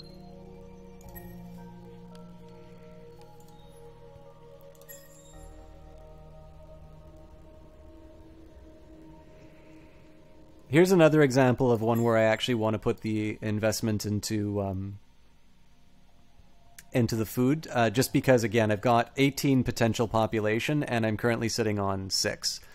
So this is sort of an all-hands-on-deck situation where I want to be maximizing the return, or I want to be maximizing the population as quickly as I can.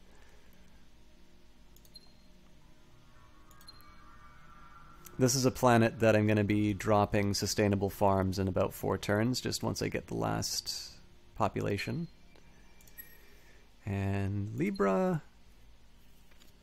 What do I want to do with Libra?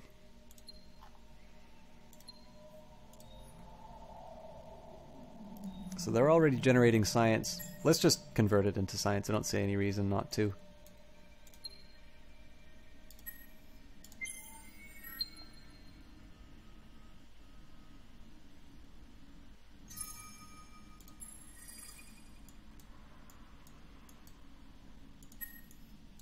right. One thing I forgot to mention about wormhole travel is that when you travel through a wormhole, it takes up all of your movement. So you could have a 1 movement ship go through a wormhole, still can't move anywhere else.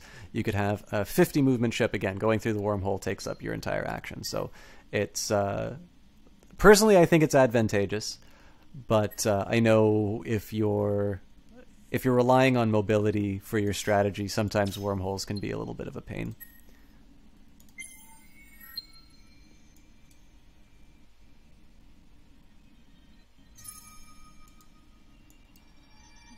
All right, looks like we've got a lot of activity.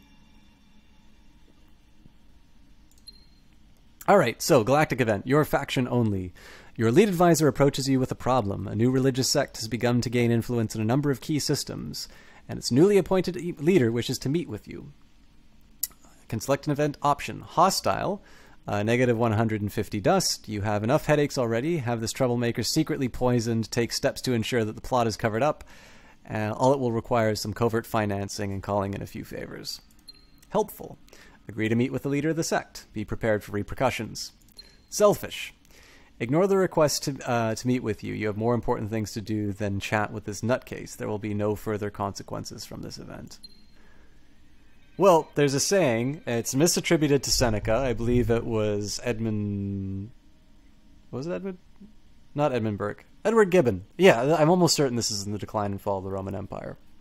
Something to the effect of religion is assumed to be... to the common man, religion is assumed to be true.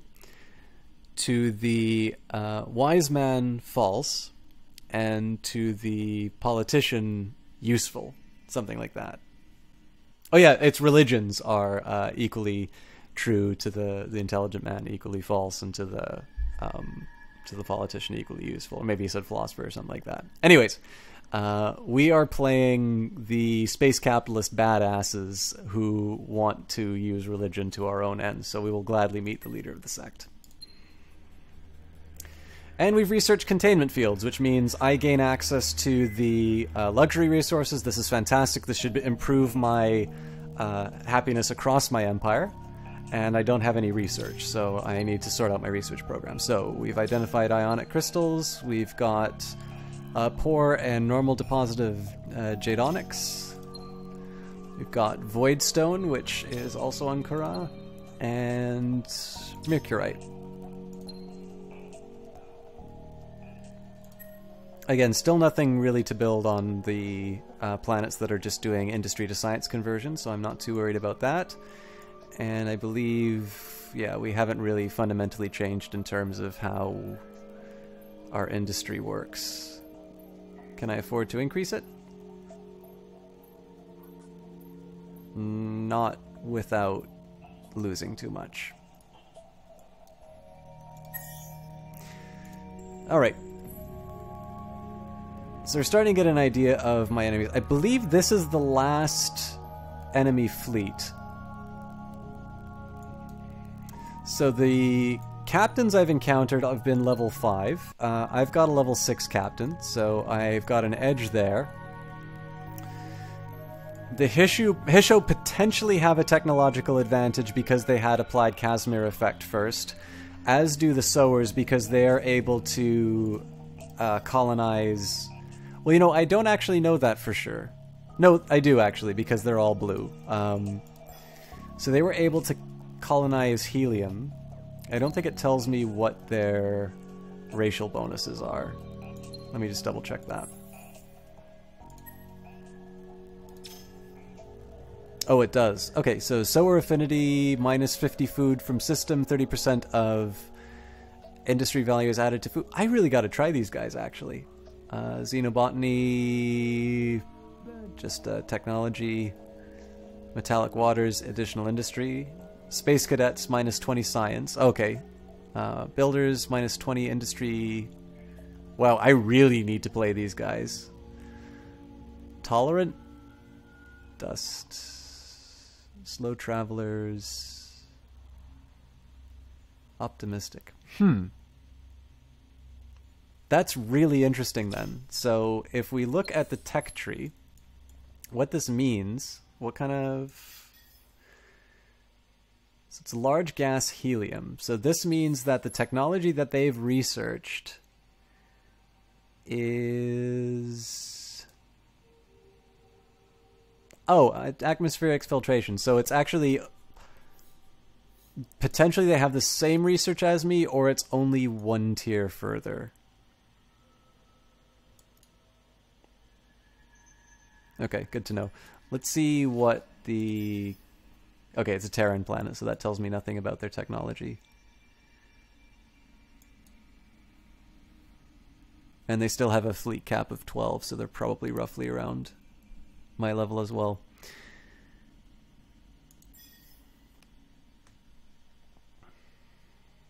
You know what? I did something very foolish, but... Oh no, I didn't, because it's still researching... they're still... getting people.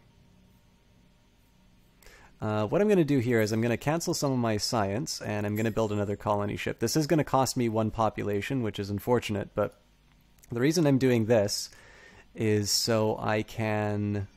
Actually, what's it going to... No, I shouldn't change the exploitation. It'll take too long. What I'm going to do here is I'm just going to get Regulus, and that sort of seals up my upper corner of the galaxy, and then we just naturally progress from there. Now, what do we do for research? I'm definitely thinking non-Byronic particles, just because this gives me access to more luxury resources. So in this case, we'll improve approval and hopefully translates into some more production. I'm not that concerned about planetary landscaping anymore, just because I think I've sort of hit the majority of my population concerns.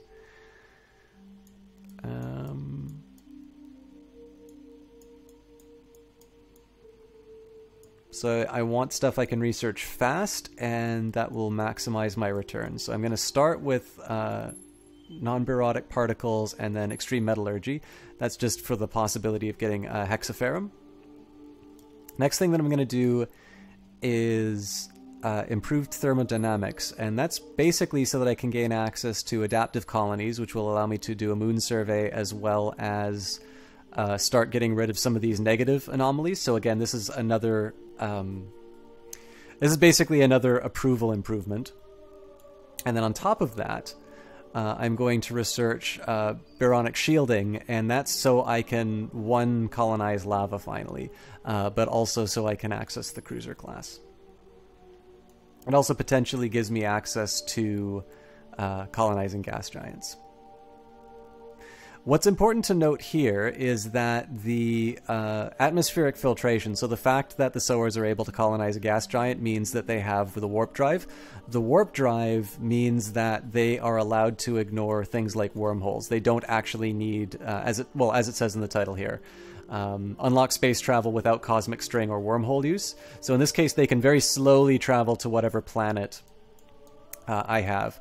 Now, what this means is I just need to be careful in terms of what information they have. I'm not entirely sure how the game works travel to a planet that you haven't seen exist. So I just need to be careful in terms of how I give away information about what my sort of what the planets of my empire are. Next, I'm going to worry about the industry improvements. The big one I would look at here would be the Borders Guild Bourse. Now that just improves my trading routes, which I don't think I have, so I think I'll just do pure military technology first. I'm going to focus mostly on beam defense and missile offense. And then I'll just add these other 2 short ones. And then finally to wrap out, finally to finish off the research program, the remaining 3 turn advancements.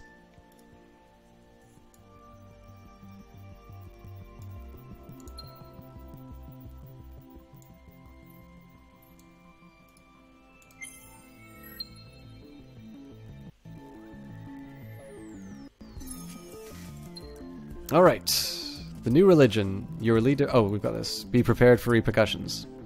I see no repercussions. Alright, so it looks like Pisces has finished their research.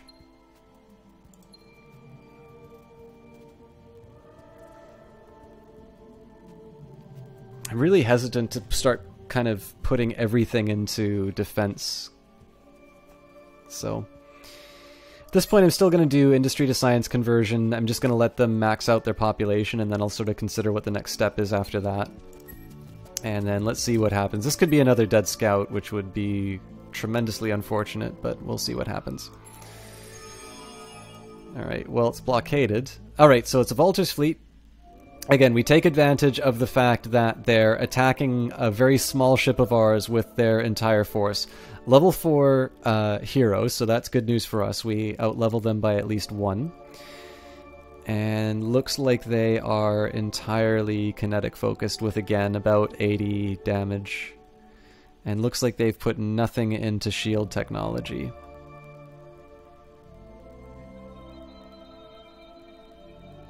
So this is advantageous in the sense that I could... this is probably a dead ship, but again, we'll try the retreat just for the sake of seeing how it works. So again, these are frightening fleets in terms of their numbers and as far as attack numbers and as far as how many of them.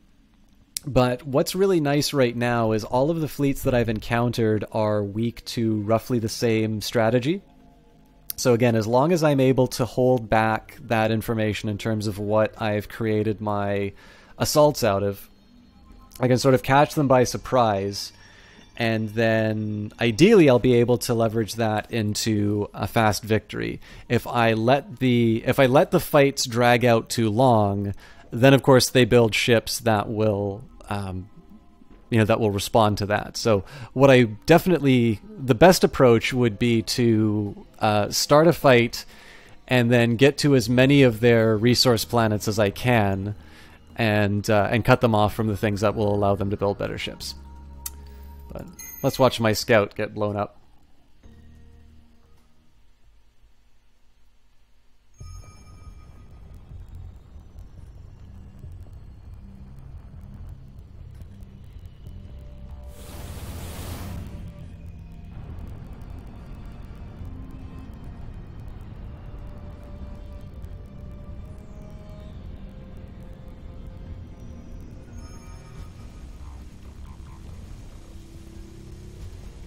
There's a slightly higher survival chance here just because it is all kinetic, but it's got a pretty weak shielding, so I think I'm dead. Oh, yeah, I'm definitely dead.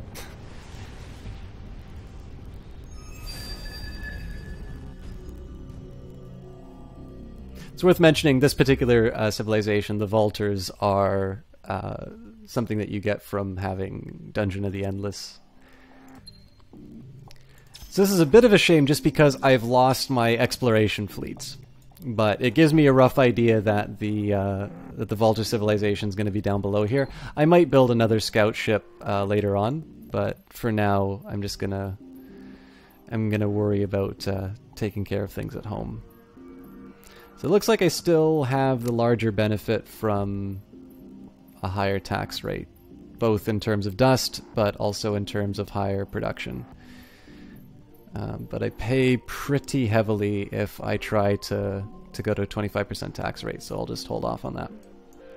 Alright, I'm about 20 minutes late for my break. It's probably going to be the last break, and I don't know how much longer I'm going to stream after this. We might actually do a little bit of a sampler of the other game that I picked up today. But how about we decide that after I'm done? I want to thank everybody for stopping by again. It's great to see old faces coming back. It's great to have the regulars in as always, or old regulars coming back. But everyone, thanks a lot for stopping by. For the new ones who maybe haven't spoken up at chat, definitely feel free to say hi. I'd love to welcome you personally. If not, that's fine. And I seem to have had some success mentioning this, but if you are new to the channel and you like what you've heard, maybe not what you've seen, because I know I've got my bandwidth limitations, if you've not hit the follow button already, but you'd like to see more of this, I definitely appreciate that. If not, well, I hope you enjoy your time here. But I'm going to be off for about 3 minutes, and then we will, I don't know, maybe I'll take a poll in terms of whether or not people want to see a new game, or we'll just close out with Endless Space tonight. But see you guys in a little bit, either way.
Alright, thank you everybody for bearing with me.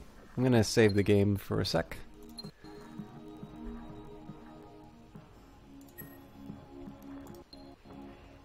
So I'm gonna get some opinions before I do this. I would like to show you a game that I picked up today. I have not played it, so this is going to be sort of a little preview in terms of my first experience with the game. I think it should be fun. I don't know quite how long I'll be streaming for the rest of the evening. I'll say I'm probably going to wind up streaming longer if I play something new. But if you would like, I guess I need to get my overlay out of the way. Now, if you'd like me to keep playing Endless Space, I also really enjoy Endless Space, so I'm happy to keep doing that. But if anybody feels inclined to typing anything in chat, what would you like? Would you like to keep seeing Endless Space, or would you be interested in seeing this new game that I've got? It's still sort of strategy-oriented, it's just not 4X. It's also got a really great soundtrack. And if there's no comments, I'll probably just wind up playing the game, but...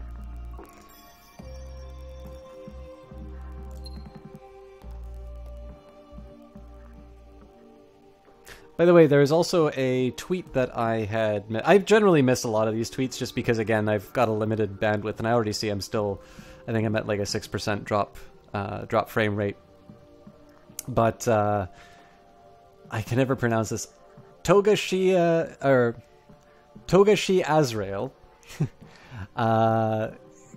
tweeted me out in affiliation. I need to remember I am affiliated with 2 teams now. We have got... the Team Panda, affiliated with Seriously Clara, who I also mod for and is largely responsible for kind of getting me on my feet with this Twitch experience. But I've also met WTFosaurus, another great streamer, has a 24-hour Star Citizen stream, but also does quite a bit of GTA 5, and he very graciously hosted a Vancouver Twitch team, which I am also part of. So lots of good people who are being very supportive on Twitch, and it's great. I think particularly it's great that I have had the great fortune of meeting these 2 partnered streamers who, you know, you only get one team with your partnership. And if you think about it, Clara has done Team Panda, which again has no... Team Panda has no... viewership requirement. It's one that's sort of geared towards having a similar feel or having a particular type of streamer. And WTFosaurus, again, it's related only to geography. So in this case, these are people who have given up a resource that they have that Twitch has given them in order to allow smaller streams to find their little corner of this site. So I'm going to take the silence as meaning I have put you all to sleep or indifference. So I'm going to take a minute here. I'm going to exit to the desktop. That's not a... You guys get to see how boring I am in real life too. John Locke, what's he doing here? Let's move over to... Come on. There we go. Hey, Claire's playing Mirror's Edge. So what we're going to play... Oh, let me update the title as well.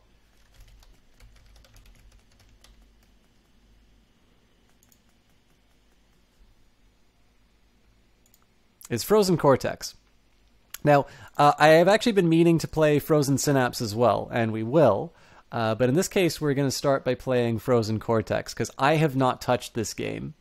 And I would... Well, I touched it to make sure it opened.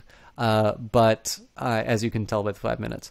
But the one thing I learned is that full screen looks like ass.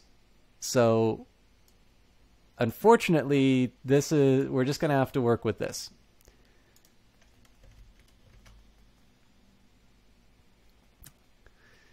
And I have already registered that key, but I'm slightly annoyed that it put it on there.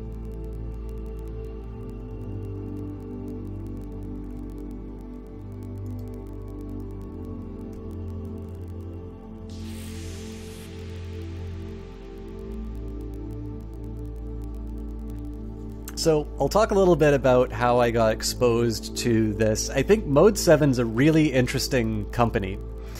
I believe the guy's name is Paul Taylor. He's one of the co-founders of it. He is a musician who goes primarily under the name of Nervous Test Pilot, but he also does chip tunes under the name of Ensnare. I really like the music. I actually, and you can get a bit of a sample of this right now. But obviously, music is a very difficult sort of gig to get into. It's hard to support yourself with it. And so it seems that gaming has given him an opportunity to, promote his music and, reach an audience through sort of this bundling. Like, I won't lie, I tweeted this sarcastically, but I do kind of mean it, is that, I got this really awesome Nervous Test Pilot soundtrack, and it had this weird robot sports game attached to it. So, I'm just going to go to... Let's do play tutorial, I guess is the best way to do this. I could watch a tutorial video, but...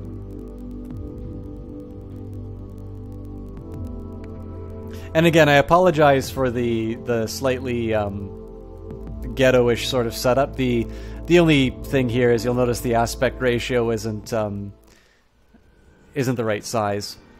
And if you expand it, if you expand it, then it winds up distorting the image, so... The ball carrier touches any of the point zone, his team will score an additional 2 points. That's in addition to the 7 that you get for getting it to the end zone. You cannot run over low blocks.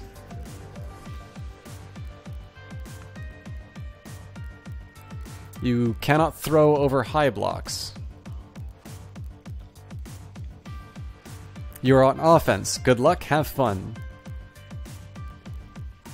Greetings. The main goal of Frozen Cortex is to be in possession of the ball in your opponent's goal zone. You are the blue team, playing down the field this game. Just click on a blue player to begin. Listen to this soundtrack. This is I love this stuff. Astonishing clicking. Make a waypoint by right-clicking somewhere on the playfield. You can also double left-click to add a waypoint. Well, let's go to this highlighted area. Move the waypoint by holding down the left mouse button, over it, and gently moving the mouse. Don't overexert yourself. Amazing! Now use the backspace key to delete the waypoint. I expect you'll be doing that a lot. Move the camera by holding down the right mouse button and dragging. You can do it! Zoom the camera with the mouse wheel. If you have no mouse wheel, use M and N to zoom in and out. You can click the middle mouse button to switch to a top-down view. It's good looking. Now let's learn about blocking. Select one of the red opposition players. Have him run into your closest blue player, highlighted, by right-clicking there. I don't see him highlighted. Your opponent's players will not follow your plans for them after you commit your turn. Now press the flashing play button on the time bar at the bottom of the screen to test your plan and see the block. The enemy will be stunned for a short time after being blocked.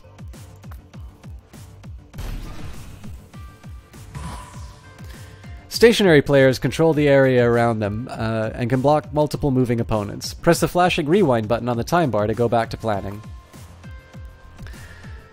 The thin circles underneath the players represent their tackle range. The circles must collide for there to be a block. Two moving players will not block each other. Left click to continue. Let me just read that again. Thin circles underneath represent their tackle range. Okay, I'm assuming this is what they mean by a tackle range. The circles must collide for there to be a block.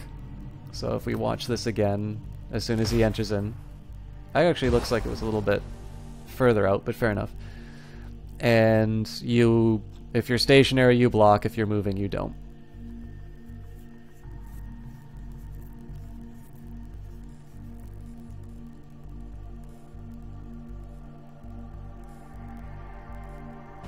Left click to continue. There's a clock beneath the selected waypoint, currently flashing. Where? I don't see these waypoints they keep talking about. Which you drag to get the player to wait. Hold down the left mouse button on it and drag it to the right.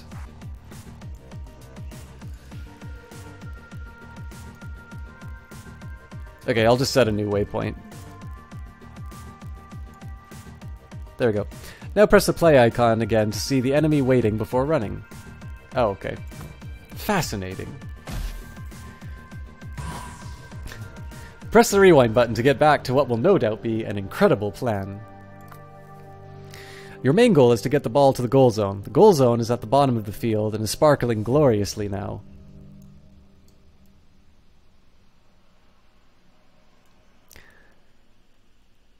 Please left-click on it. Select the player closest to the ball by left-clicking on him. The ball is indicated by the white circle. It's the round shiny thing.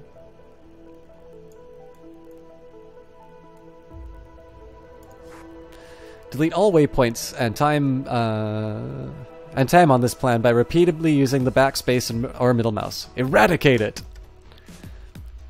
Create a waypoint near the ball and by right-clicking there. Remember, it's denoted by that helpful white circle icon. Now press the play icon on the time bar, or press the space bar to test your plan and see the pickup. Give your other players plans. When you're happy to submit your turn with the prime button on the time bar at the bottom of the screen. Okay, so how would we plausibly play this? One thing that needs to be avoided is capturing the easy points. So we should run here. Now I believe this blue player would get there earlier, so...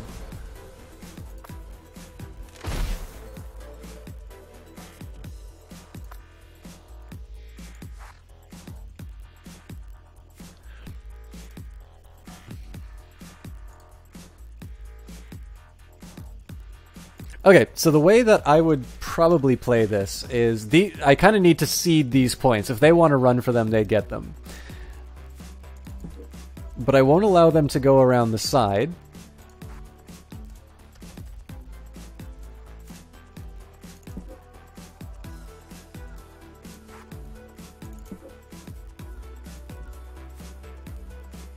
No, that's not going to work. I won't seed these other 2 points.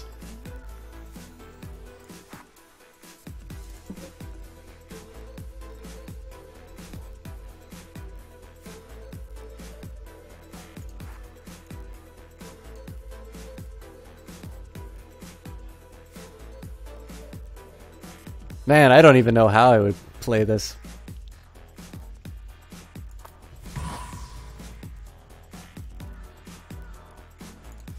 I mean, I get a really big advantage by holding in this position here, because that blocks him off. This guy moves up.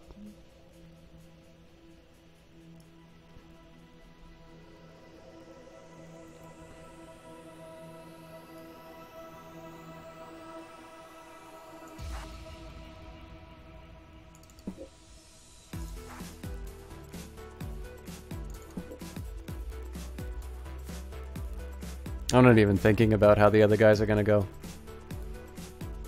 Alright, let's see what happens when I prime it.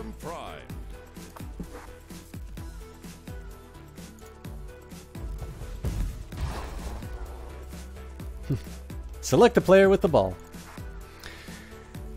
Drag out the arrow below the selected player to create a throw. You can pass anywhere on the field, not just to a player. You cannot pass over the taller blocks on the field. You must pass the ball forward. Okay, well... Now press the play icon on the time bar, or press the space bar to test your plan and see the throw.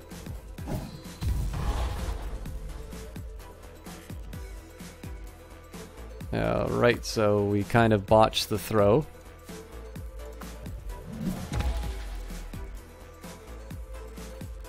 An enemy can intercept your pass if he's stationary. Drag the throw arrow onto the highlighted enemy.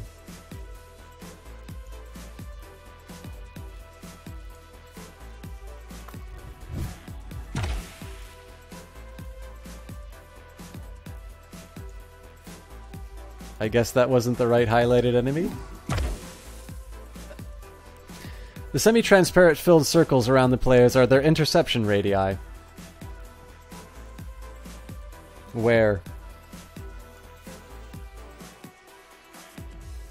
Oh, I see it. Hold the BK to look at the stats display for all players. Oh, here we go. Oh, so he's an evader, not a blocker. That sucks.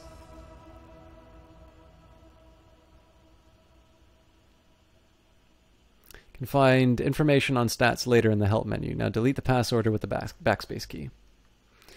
As an alternative to passing, you can run into the goal zone. Create a path to the goal line using the right mouse to make waypoints. You cannot run backwards at any point in the run. And you must cover a distance of about 5 blocks in a turn. Now press the play icon on the time bar to see the run.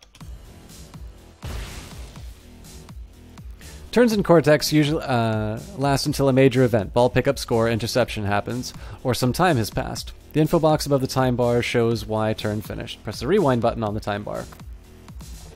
In multiplayer, once you've chosen to run instead of passing, you will not be able to pass again. This is an obscure rule, but important.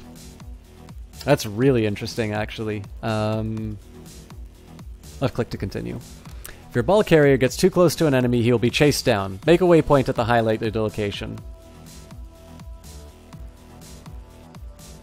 I guess here? Nope.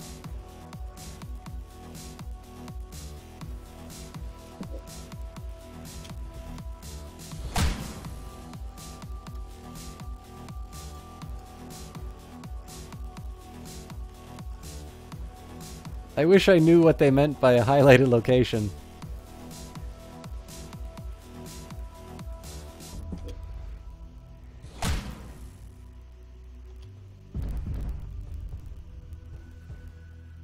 Hold down the C button to see the defender's chase zones. If the ball carrier runs through these zones, it will be chased by the defender. Any collision will tackle the ball carrier.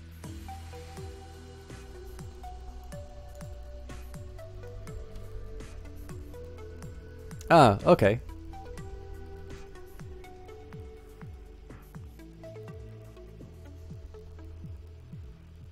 In a normal match, information on how much time is left in the game will be displayed on the top right, along with a help link that you can click on. Left click to continue. For more information in any situation, press the help button on the top left. Do that now. Important things to remember. Your team's color is shown next to your name on the top right of the screen. The team closest to the ball starts on offense, and is playing down the pitch towards the bottom of the screen. The turn lengths are variable. Use the arrow on the time bar to test your plan and see how long the turn will last. When you pick up a ball, you usually must choose to pass or run. Normally you cannot run and then pass. The player who is static first will win a block or tackle. You can make a player wait by dragging out the clock icon near their feet, known as a time handle. Frozen Cortex is a simultaneous turn-based game. Both players make a plan for the next turn, and then outcome of both plans is played out simultaneously. One team starts on offense and must pick up the ball, and then attempt to get it to the opposing team's end zone. The other team on defense must try and stop them. In order to score, the ball must break the plane of the end zone while being carried by the player. Catching a ball or picking it up while it's in the end zone will also result in a score. Scoring in the end zone is known as a goal and is worth 7 points. Collecting points in a zone will score 2 points. In the duplicate game mode, you can also get a score by getting the ball into the mid-zone for 3 points. There are various reasons for a turn to end in Frozen Cortex. When a turn ends, the reason is given by the status. There's a lot here, so I'm just gonna... I will not read all of that. Well, that's it for now. Please click on the main menu. Hopefully this will be an exceptionally lucky season. Alright, let's just go for single player. Tutorial videos. Nah, that's fine. Okay, so knock out a permadeath challenge, get as far as you can without losing a match. Cortex Manager, play a fully simulated league mode with detailed team management, and play randomly generated and present leagues with some team management.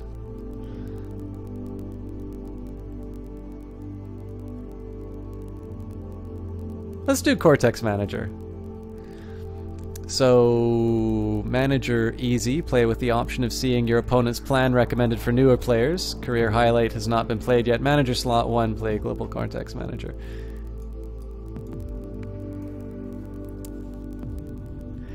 Alright, you can all call me a bunch of babies, but let's start with easy just to see how this thing works. Preseason, 11 o'clock on January 17th, 00507. Customized team. Please do remind me of your name and also any details that you would like to change about the team this season. Sporting Automata. Alright, this is a chance to see whether or not you people are alive. If anybody has any clever names, I'm willing to accept them. I'm gonna go and see if I have any comp sci material that will indicate that it's worthy of. I'm gonna look for comp sci stuff to see that if I can get any clever names. Feel free to say something in chat though.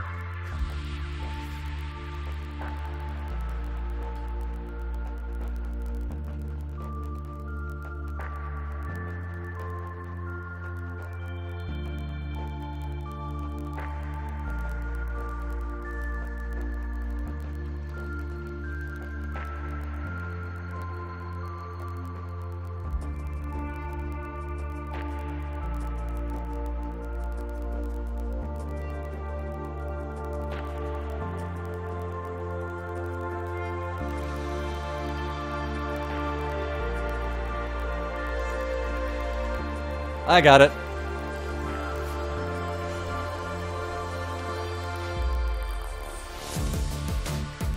The difference engines. Stadium name? Oh man. What do we call the stadium?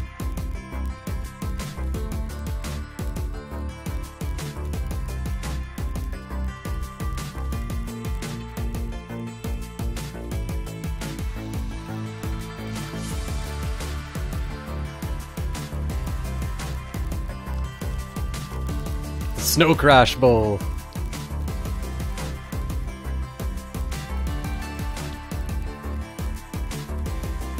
Oh man, we get to pick everything. Alright, team colors. What is appropriate for the difference engines? We'll go for dark colors. Alternative team colors. We will go for the exact opposite then. Coach gender, male, female, or other. I'm a boy!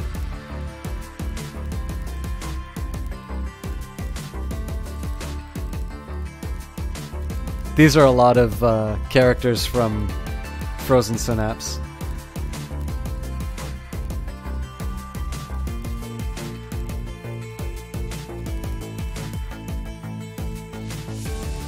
Let's go for...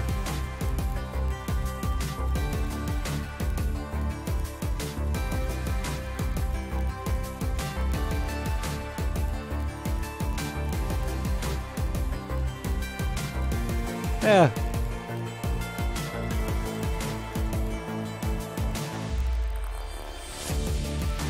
Team logo.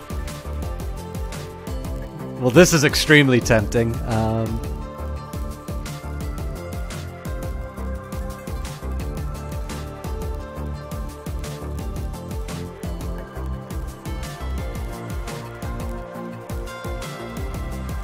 This is kind of an ill omen. I don't like this one.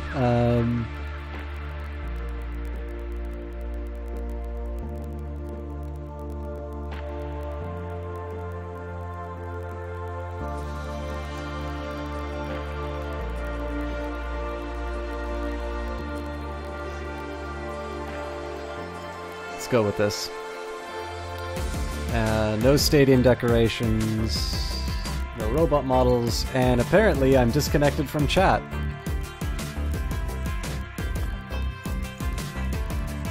Yeah, I don't know how you get any of these holograms.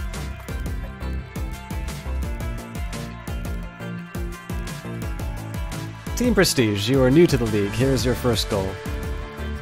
As a new expansion team, our awareness scores with fans are abysmal. Our matches will have poor TV ratings, and your available salary cap will be very low. As such, our first goal is to simply win a match.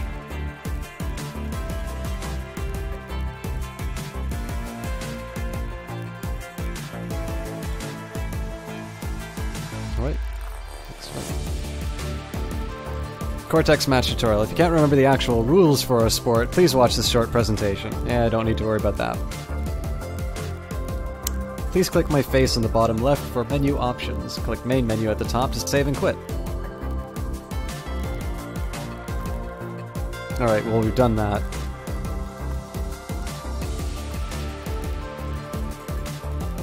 Roster? Man. I should never have picked to manage this. Free agents?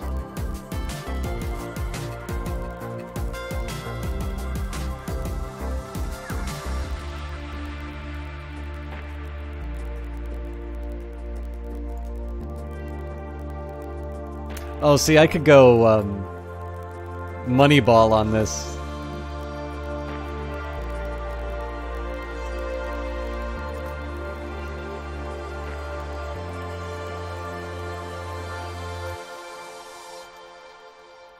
Ah, so you earn your holograms. Okay, cool.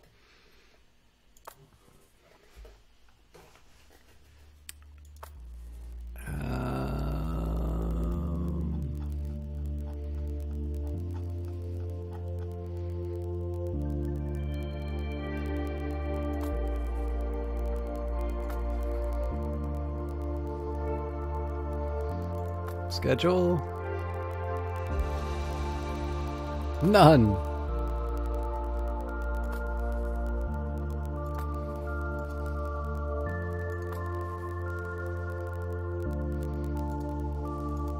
Okay, so presumably I need to hire my team.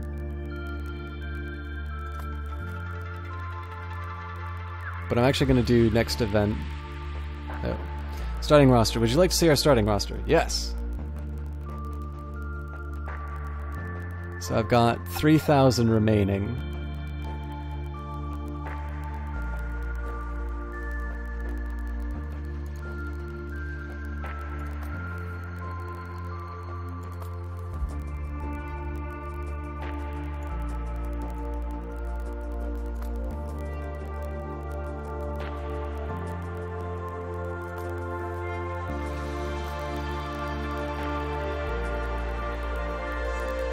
An Introduction to Cortex with Bob Jansky.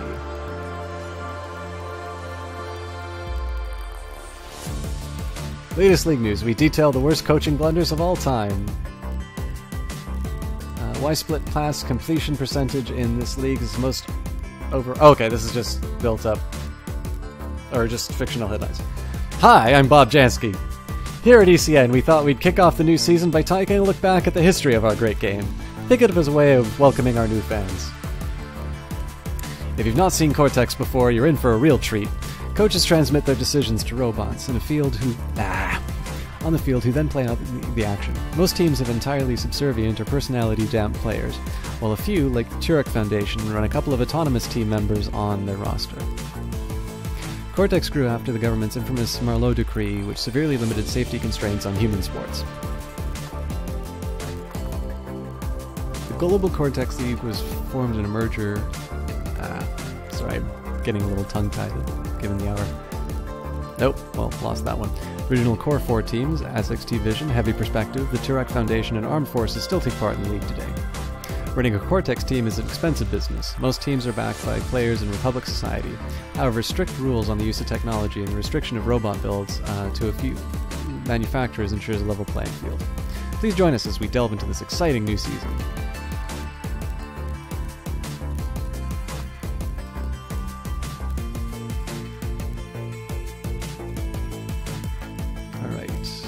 New lines up. The Sportsbook has new lines up for the upcoming games.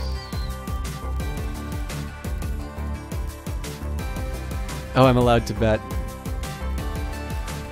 Can I bet against my team?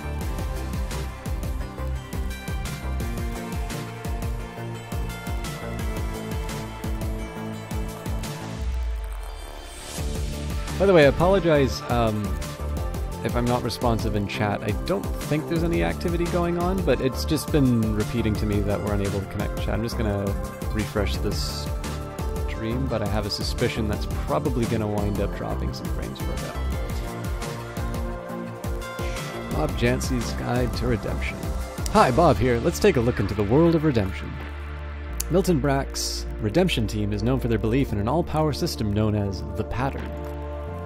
This system emerges from our cult. Whoa! It says I'm still playing in the space. That's not right.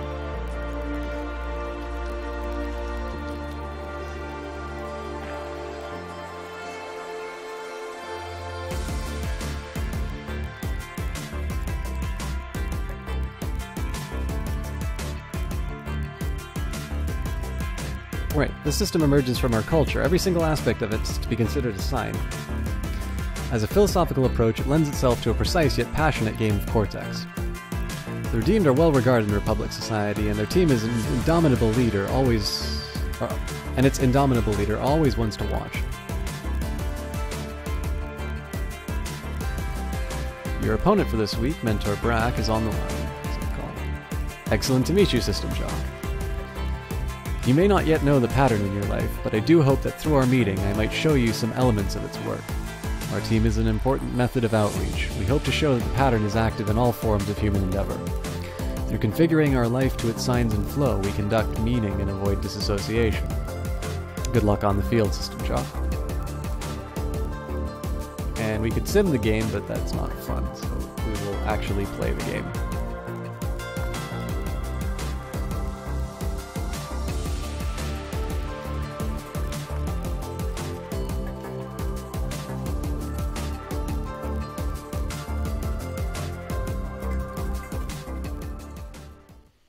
Hello, Cortex fans. I'm Bob Jansky. My colloquial designation is The Auditor.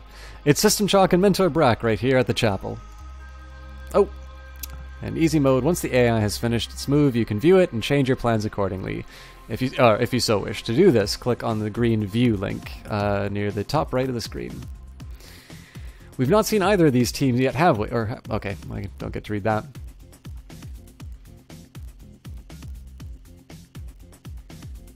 Okay, so Redemption's playing first.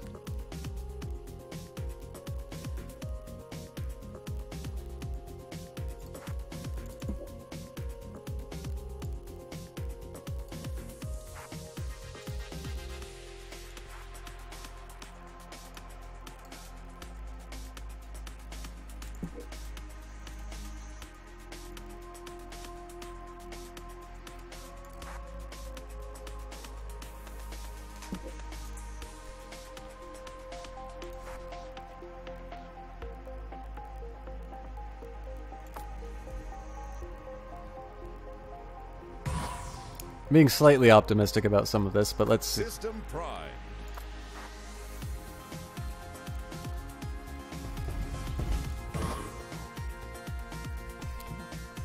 Reckoner picks that thing up, ready for action. I'm rubbing my hands together here, Bob.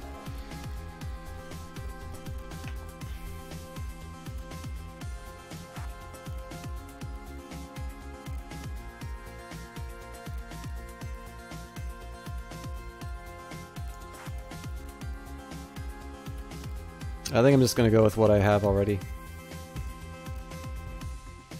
Oh, you know what? This guy's kind of standing around being useless. But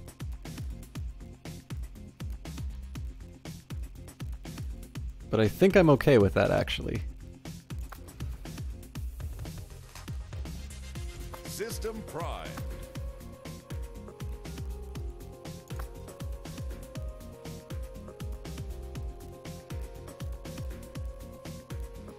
It says to...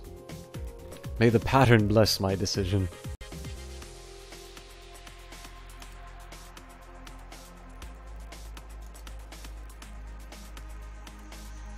It says to watch the top right, but I don't actually see any indication that it's...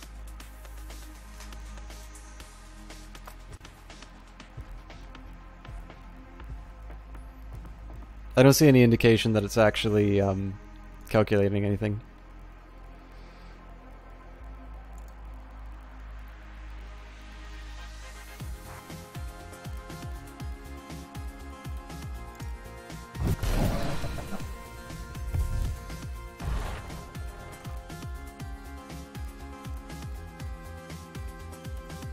I have no idea what just happened.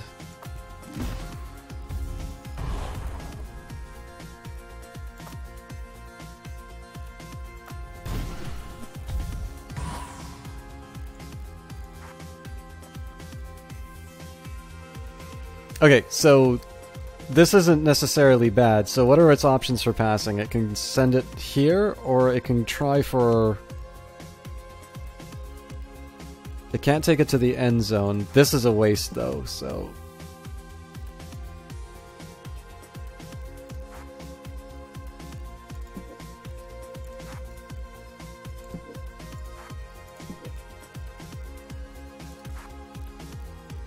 I wish I knew... Oh, wait a minute. C for chasing.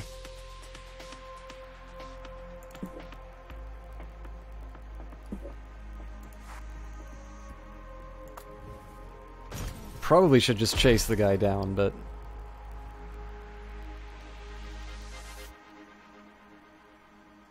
Alright, let's see how it goes. Primed.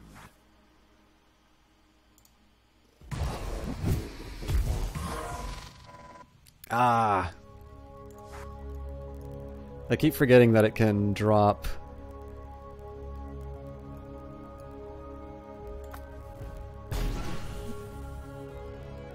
Okay, so what we'll do...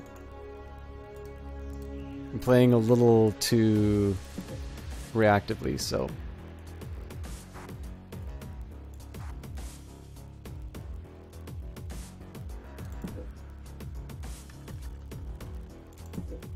So we pound on this guy. What's the best that they can hope for here? Nope, the best that they can hope for is running, so I'm taking... See, you could just run around the side, though.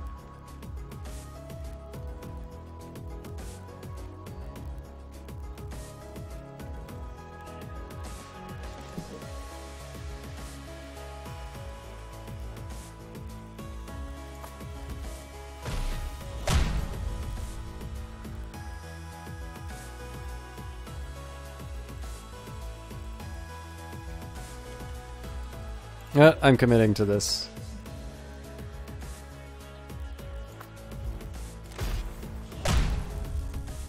System Prime.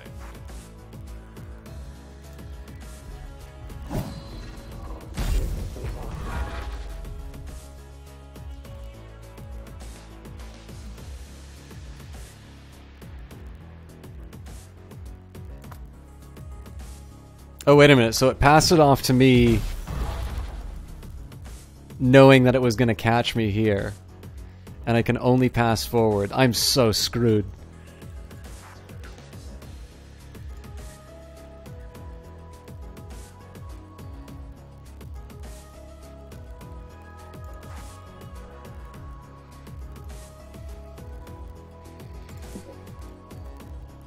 Alright, I think we just need to make everybody run forward and hope for the best.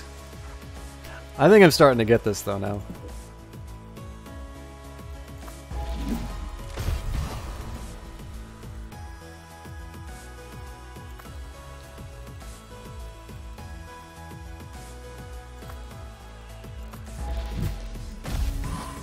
Okay, everybody's accounted for right now, so let's see how this goes. Prime.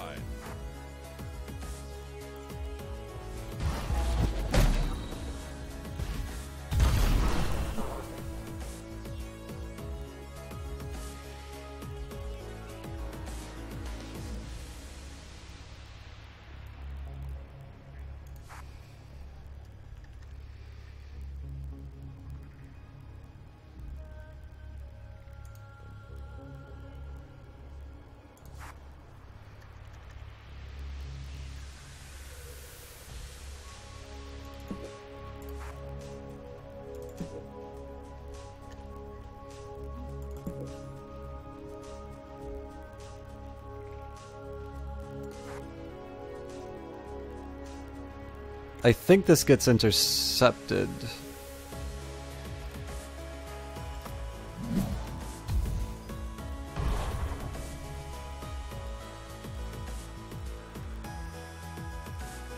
Okay. So even if he winds up hurting my guy... Oh no, he still gets it. Okay. So what if we wait?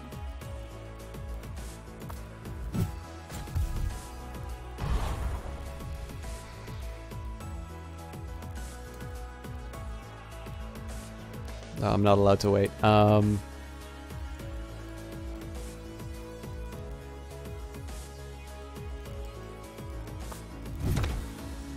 Okay, yeah.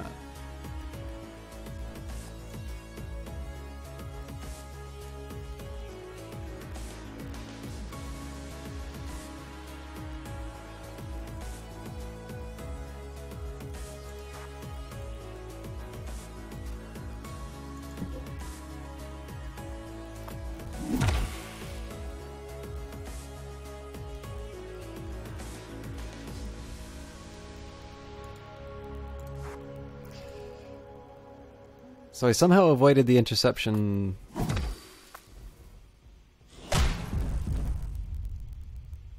Last time.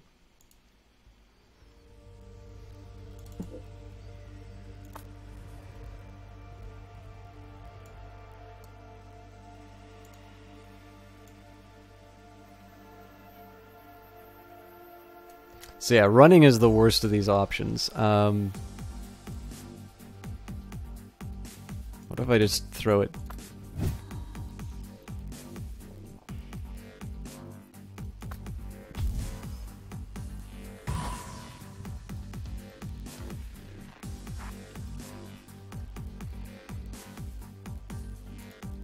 Okay.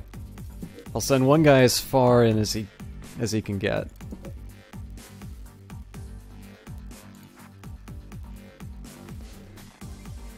And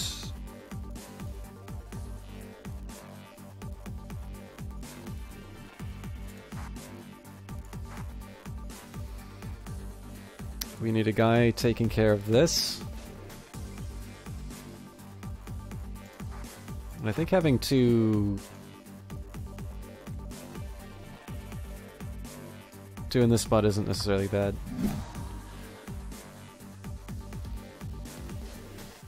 System Prime. This game lied about showing me the AI's moves.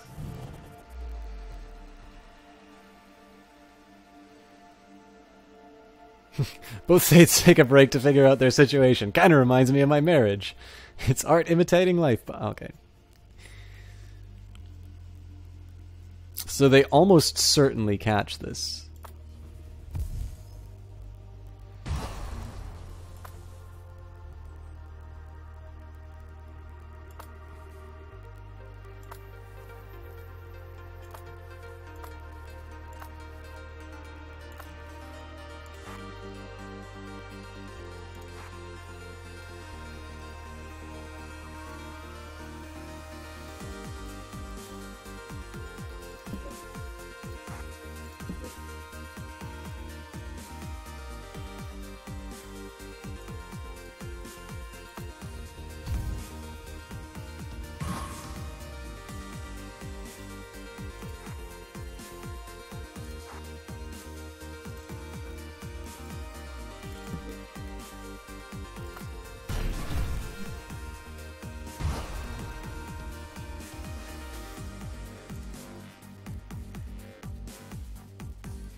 Alright, let's see how this goes. Prime.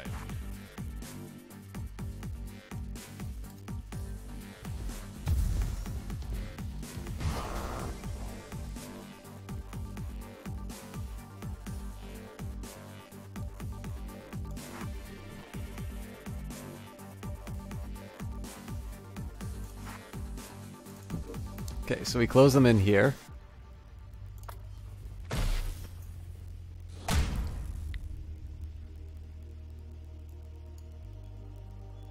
Oh, hang on. What happened to my guy here? Oh no, he's still here. Alright. So I'm kind of wasting him as...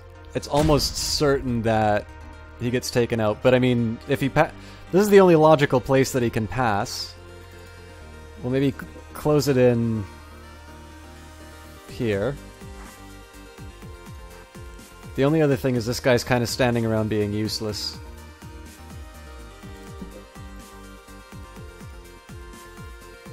Alright, System Prime. let's see what happens.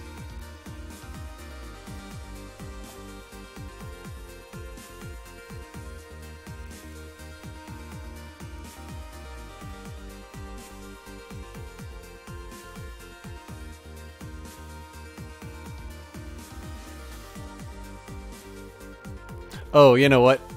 His best option is just to take the easy 2 points and then wait out the game.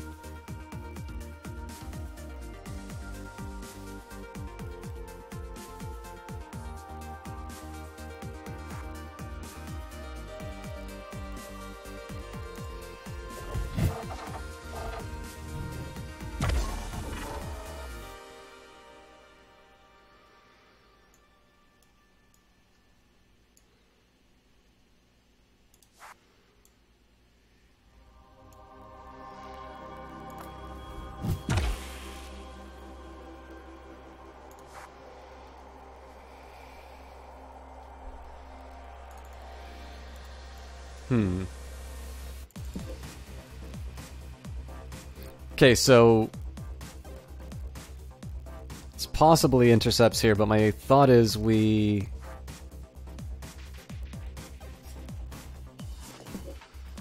Okay, we pass over here, then up to him, and then take it into the end. The thing I like about this particular play is that if they commit this guy onto Clash, then I just run. System Prime.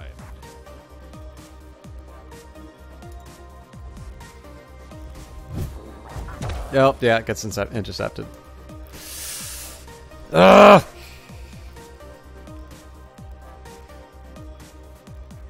So this actually puts me in a really tough spot, because if I leave him... Like, this is fine for me in terms of interception, but if he...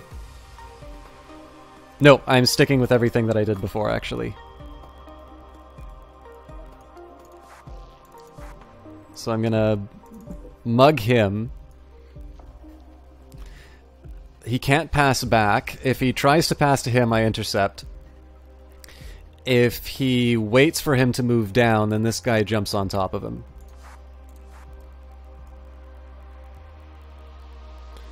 Now I need to figure out what I do...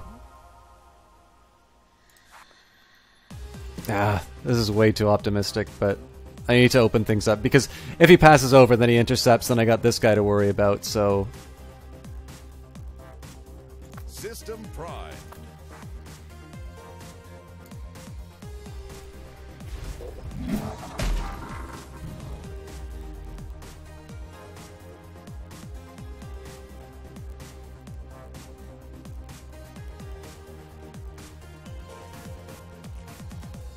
Oh! I just screwed myself.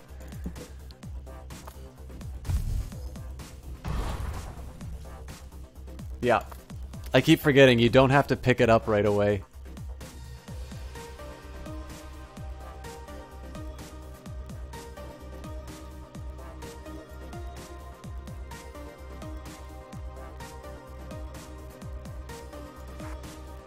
There's really no way for us to recover. System Prime.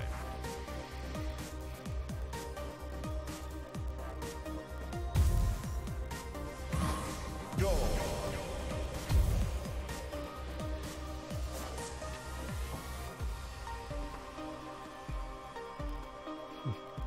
No, I can't handle people.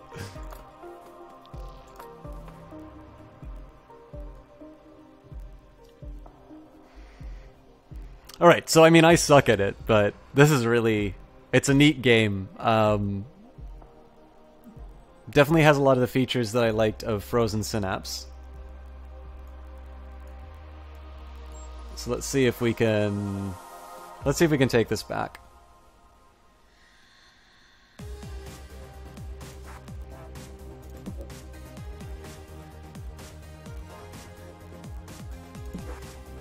Oop.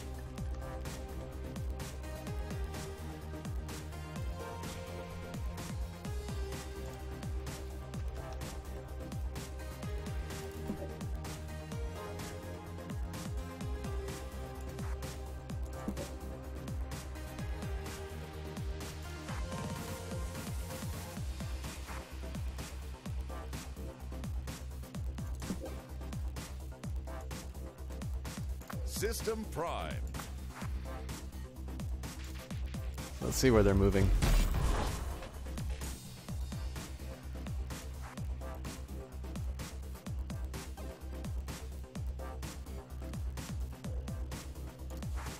Okay. So I head here.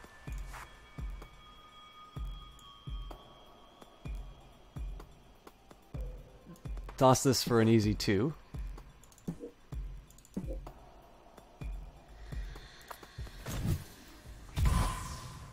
System primed. Let's see what...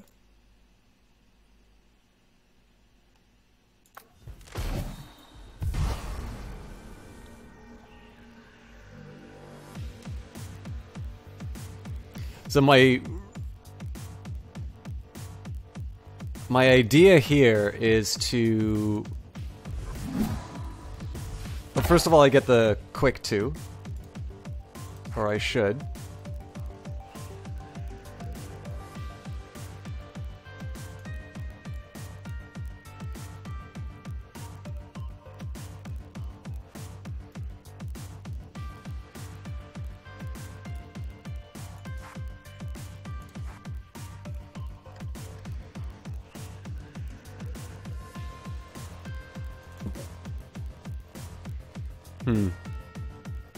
Yeah, I'm just gonna take the ball and run. That's ridiculous.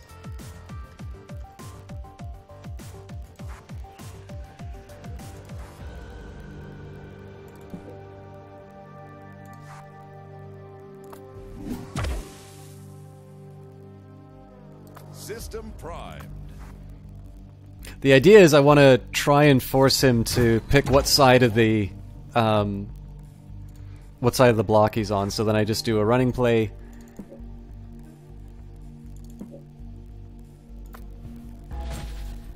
Yeah, and tie it up. System primed.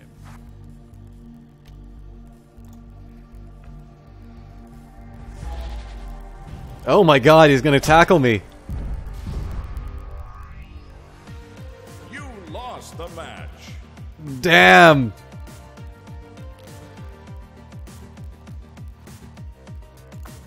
So this is probably gonna be my favorite feature of it, is to see the whole match play out.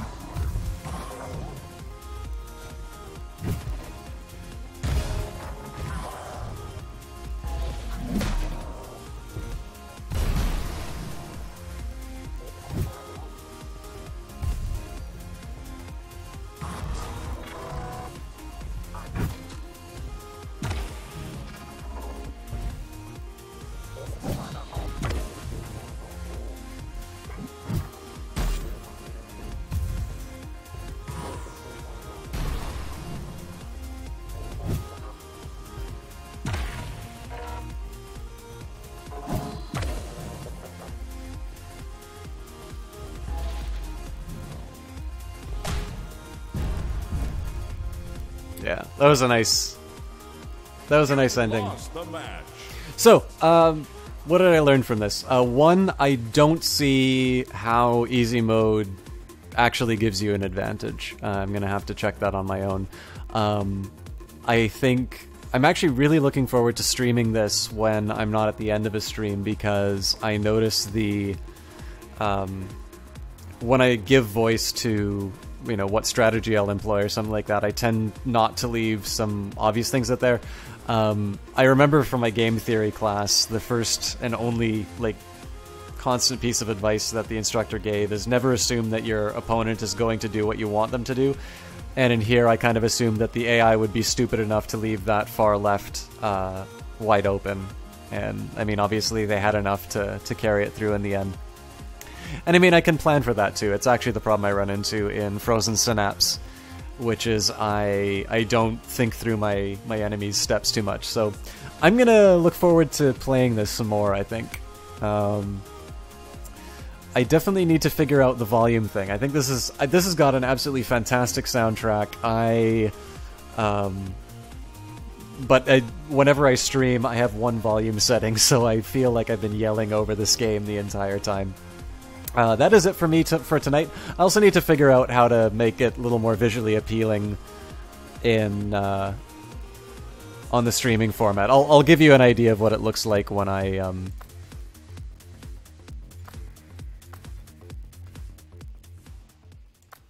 just give you an idea of what full screen looks like.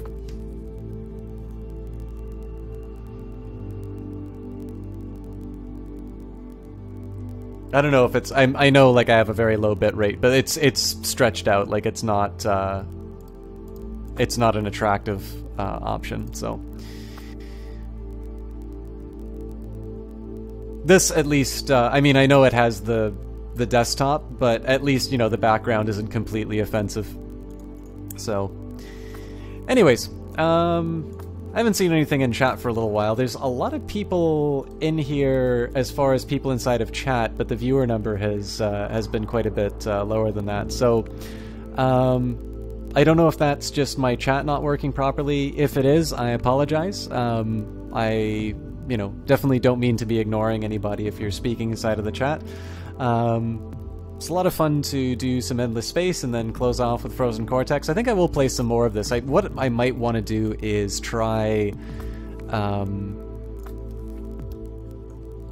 might want to try a session where I do Frozen Synapse, because I left the single-player campaign, like halfway through. Show you what the original was like, and then come back to this. And... yeah, I don't know. These are neat ones. I think as long as I can get the strategy side and communicate what I'm intending to do, this could be a good one to stream. I know I didn't really stream it that well at the.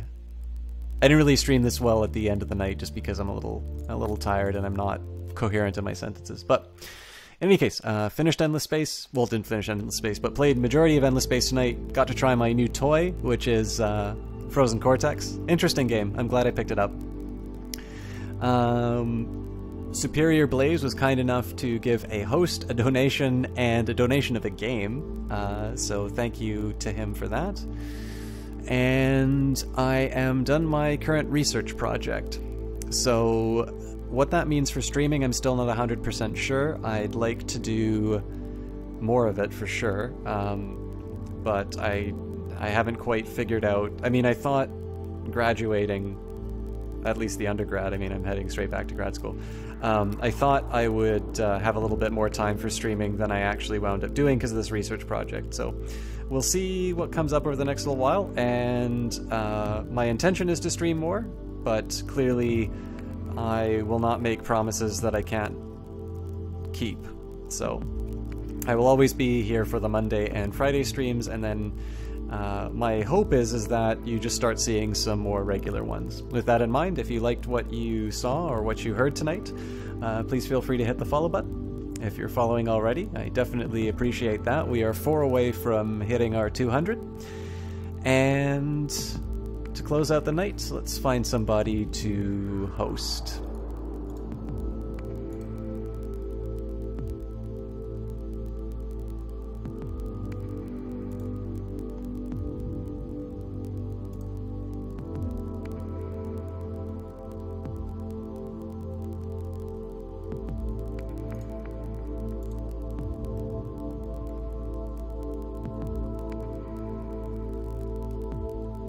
What do we have? You know what? I was mentioning WTFosaurus. It's still loading, but he came up on Better Twitch TV. So let's host WTFosaurus. He's the fellow who hosts the